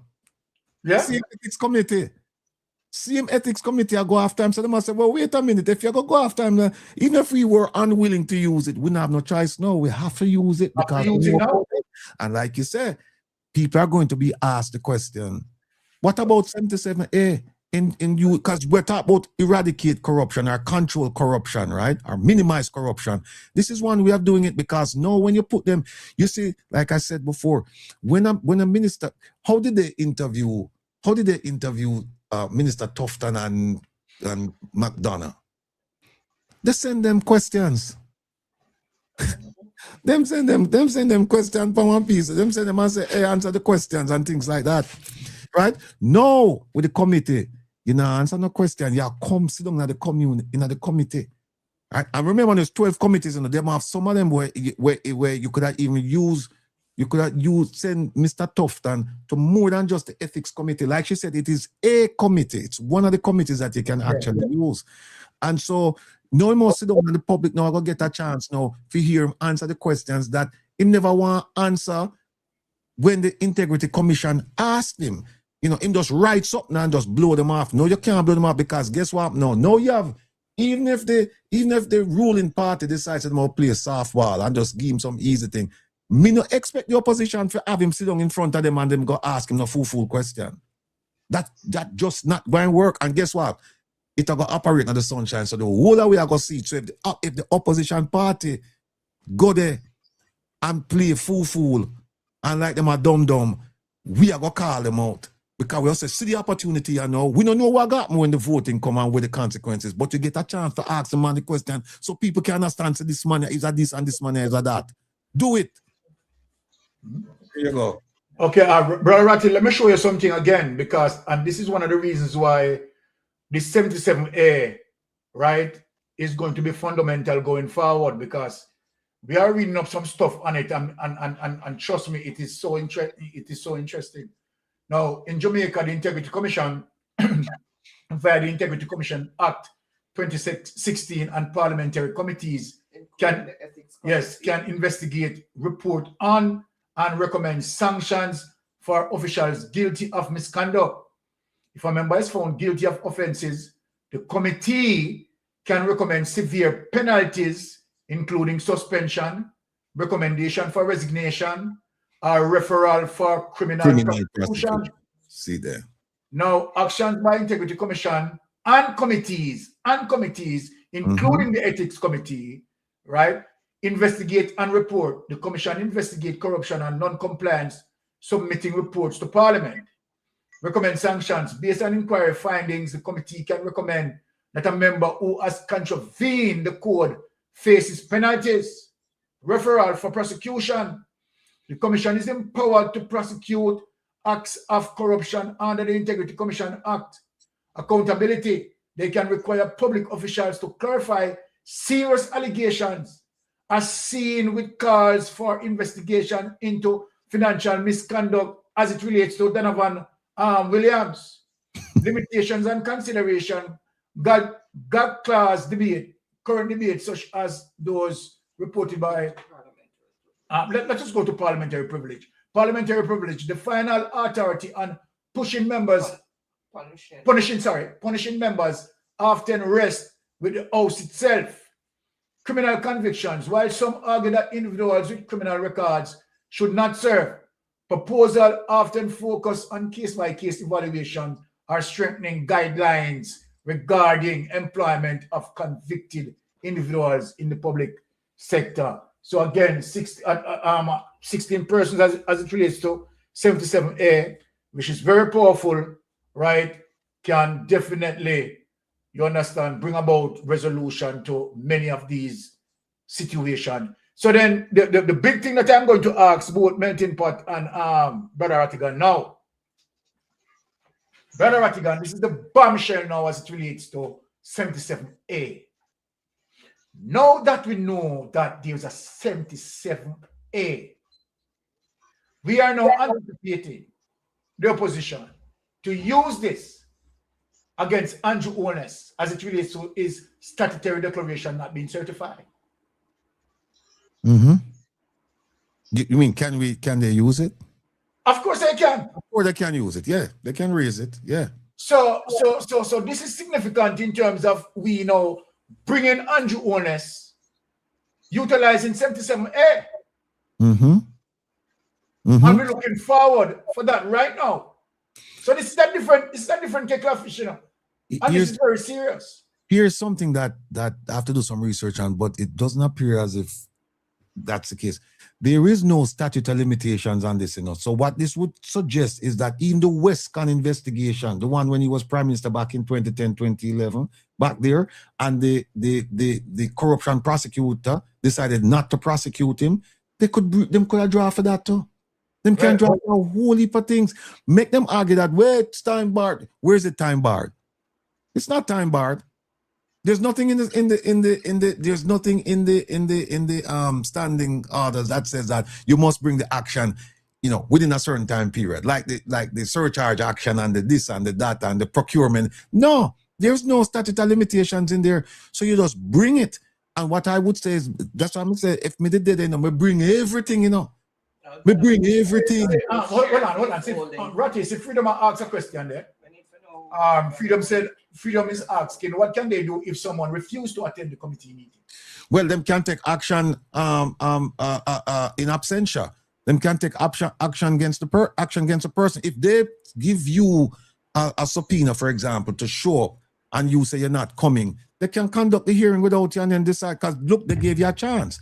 The only way what you should do if you decide you're not going to the meeting is take it to court and say they have no jurisdiction, no authority to compel you to attend that meeting.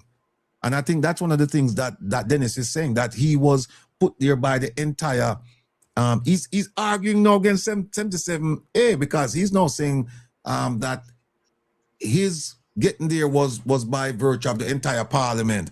And now you want to take a small slit of the parliament and then bring him before for have him deal with these kinds of issues. I think that's his argument. Yeah. But if you refuse to go, them not gonna sit down and say, well, you're not coming, so therefore not. I mean, they've given you the opportunity, so well, you better do it. you better go court and try and stop the proceedings, because if you don't stop the proceedings, they can proceed without you. Yeah. All right. Since we are at that time, it's unfair for us to stretch the panel beyond the time. So let me have Melting Pot close us out in terms of his last word. Melting Pot. Well, I'm just looking now to see how responsive the People's National Party as the opposition in Parliament will react. I want to see if they will react in a strong manner, weak manner, or a moderate manner. Because there's so much thing that can be put in the melting pot in Parliament and get dissolved and get results. And I'm glad that Rattigan has outlined that there's no point of, statute of limitation as it relates to time frame. So anything going back as far from the previous Holiness administration, it can be brought into Parliament and it can be put in front of the Parliamentary Ethics Committee to be dissolved. So going forward, I know that the People's National Party have been given a new set of ammunition, you know. They are well served now with ammunition, and the ammunition must be used to its fullest potential, because for long they have been out there without any arm or ammunition. So, you know, everything looking good, and I hope that they will, you know, proceed along the line of stewardship representing the People's National Party, and that we will start see some result as it relates to, you know, cases being brought forward and people being charged and convicted and sent to prison and kicked out of the parliamentary system, you know, removed from the entire political landscape because of their dishonesty, and that they cannot be trusted where the people business is concerned. And I yield back the floor. Well said. Let me just hand over to Wifey for her to close us out. Boy, Ratty, Master, the ATI, the bombshell, and the response we get. Boy, me know say Juliet Owens right now sorry that she responded to the letter. What a thing, man. You know me though? Let me leave you know. I'll find another ATI now. I'll find them like vitamin, you know, one a day. I'll find them one a day. Boy, the ATI, they have vitamin. No, sir. Ratty, you now get such a quick response. Maybe I'll 2 year time before somebody answer you. But Ratty, that kind of word I want to open up, you know. All mortgage a jump out of it, you know. And I just word, all mortgage a jump out of that kind of word. It's spoiled, brother. Over spoiled. You know what this teach again, Ratty? Right? You see, when you're arrogant, things happen. Right? If she was a calm and collective and well-measured person, right? She would have really think through all the scope in terms of what can happen, in terms of that response that she responded to you. I agree. But she didn't think it through. No, right? I agree. She just impulsively act. And this is what we have now. And now we know of 77A, right? I mean, members of parliament, they are going to be questioned about 77A. Not too worry about that. All right. So, Wifey, please close us out. Thank you. Okay, guys. Thank you so much for tuning in. Lots of information tonight. Thank you all for making it such an interactive discussion. Please tune in to Mr. Rattigan tomorrow night and also on Saturday, and also all the other platforms that are, you know, batting for a better and brighter future for Jamaica and all Jamaicans. I'm going to say have a wonderful rest of the week. You'll see Myron on Thursday. Yes. And also have a wonderful and productive week. Stay safe, stay blessed, and safe travel on the gravel. Until next Blessings. time. Bless up. I'm out. All right. Good show. Love the show. All right. Nice. So why you come to me with that foolishness, you know? You elect a prime minister, and is a prime minister run the country. It is time we learn to hold our leaders accountable for their actions and stop making excuses for them. Stop making excuses. Otherwise, go elect the people who really run in the country. And I don't want the right kind of stupid argument. Hold the people you elect accountable. And stop making excuses for them.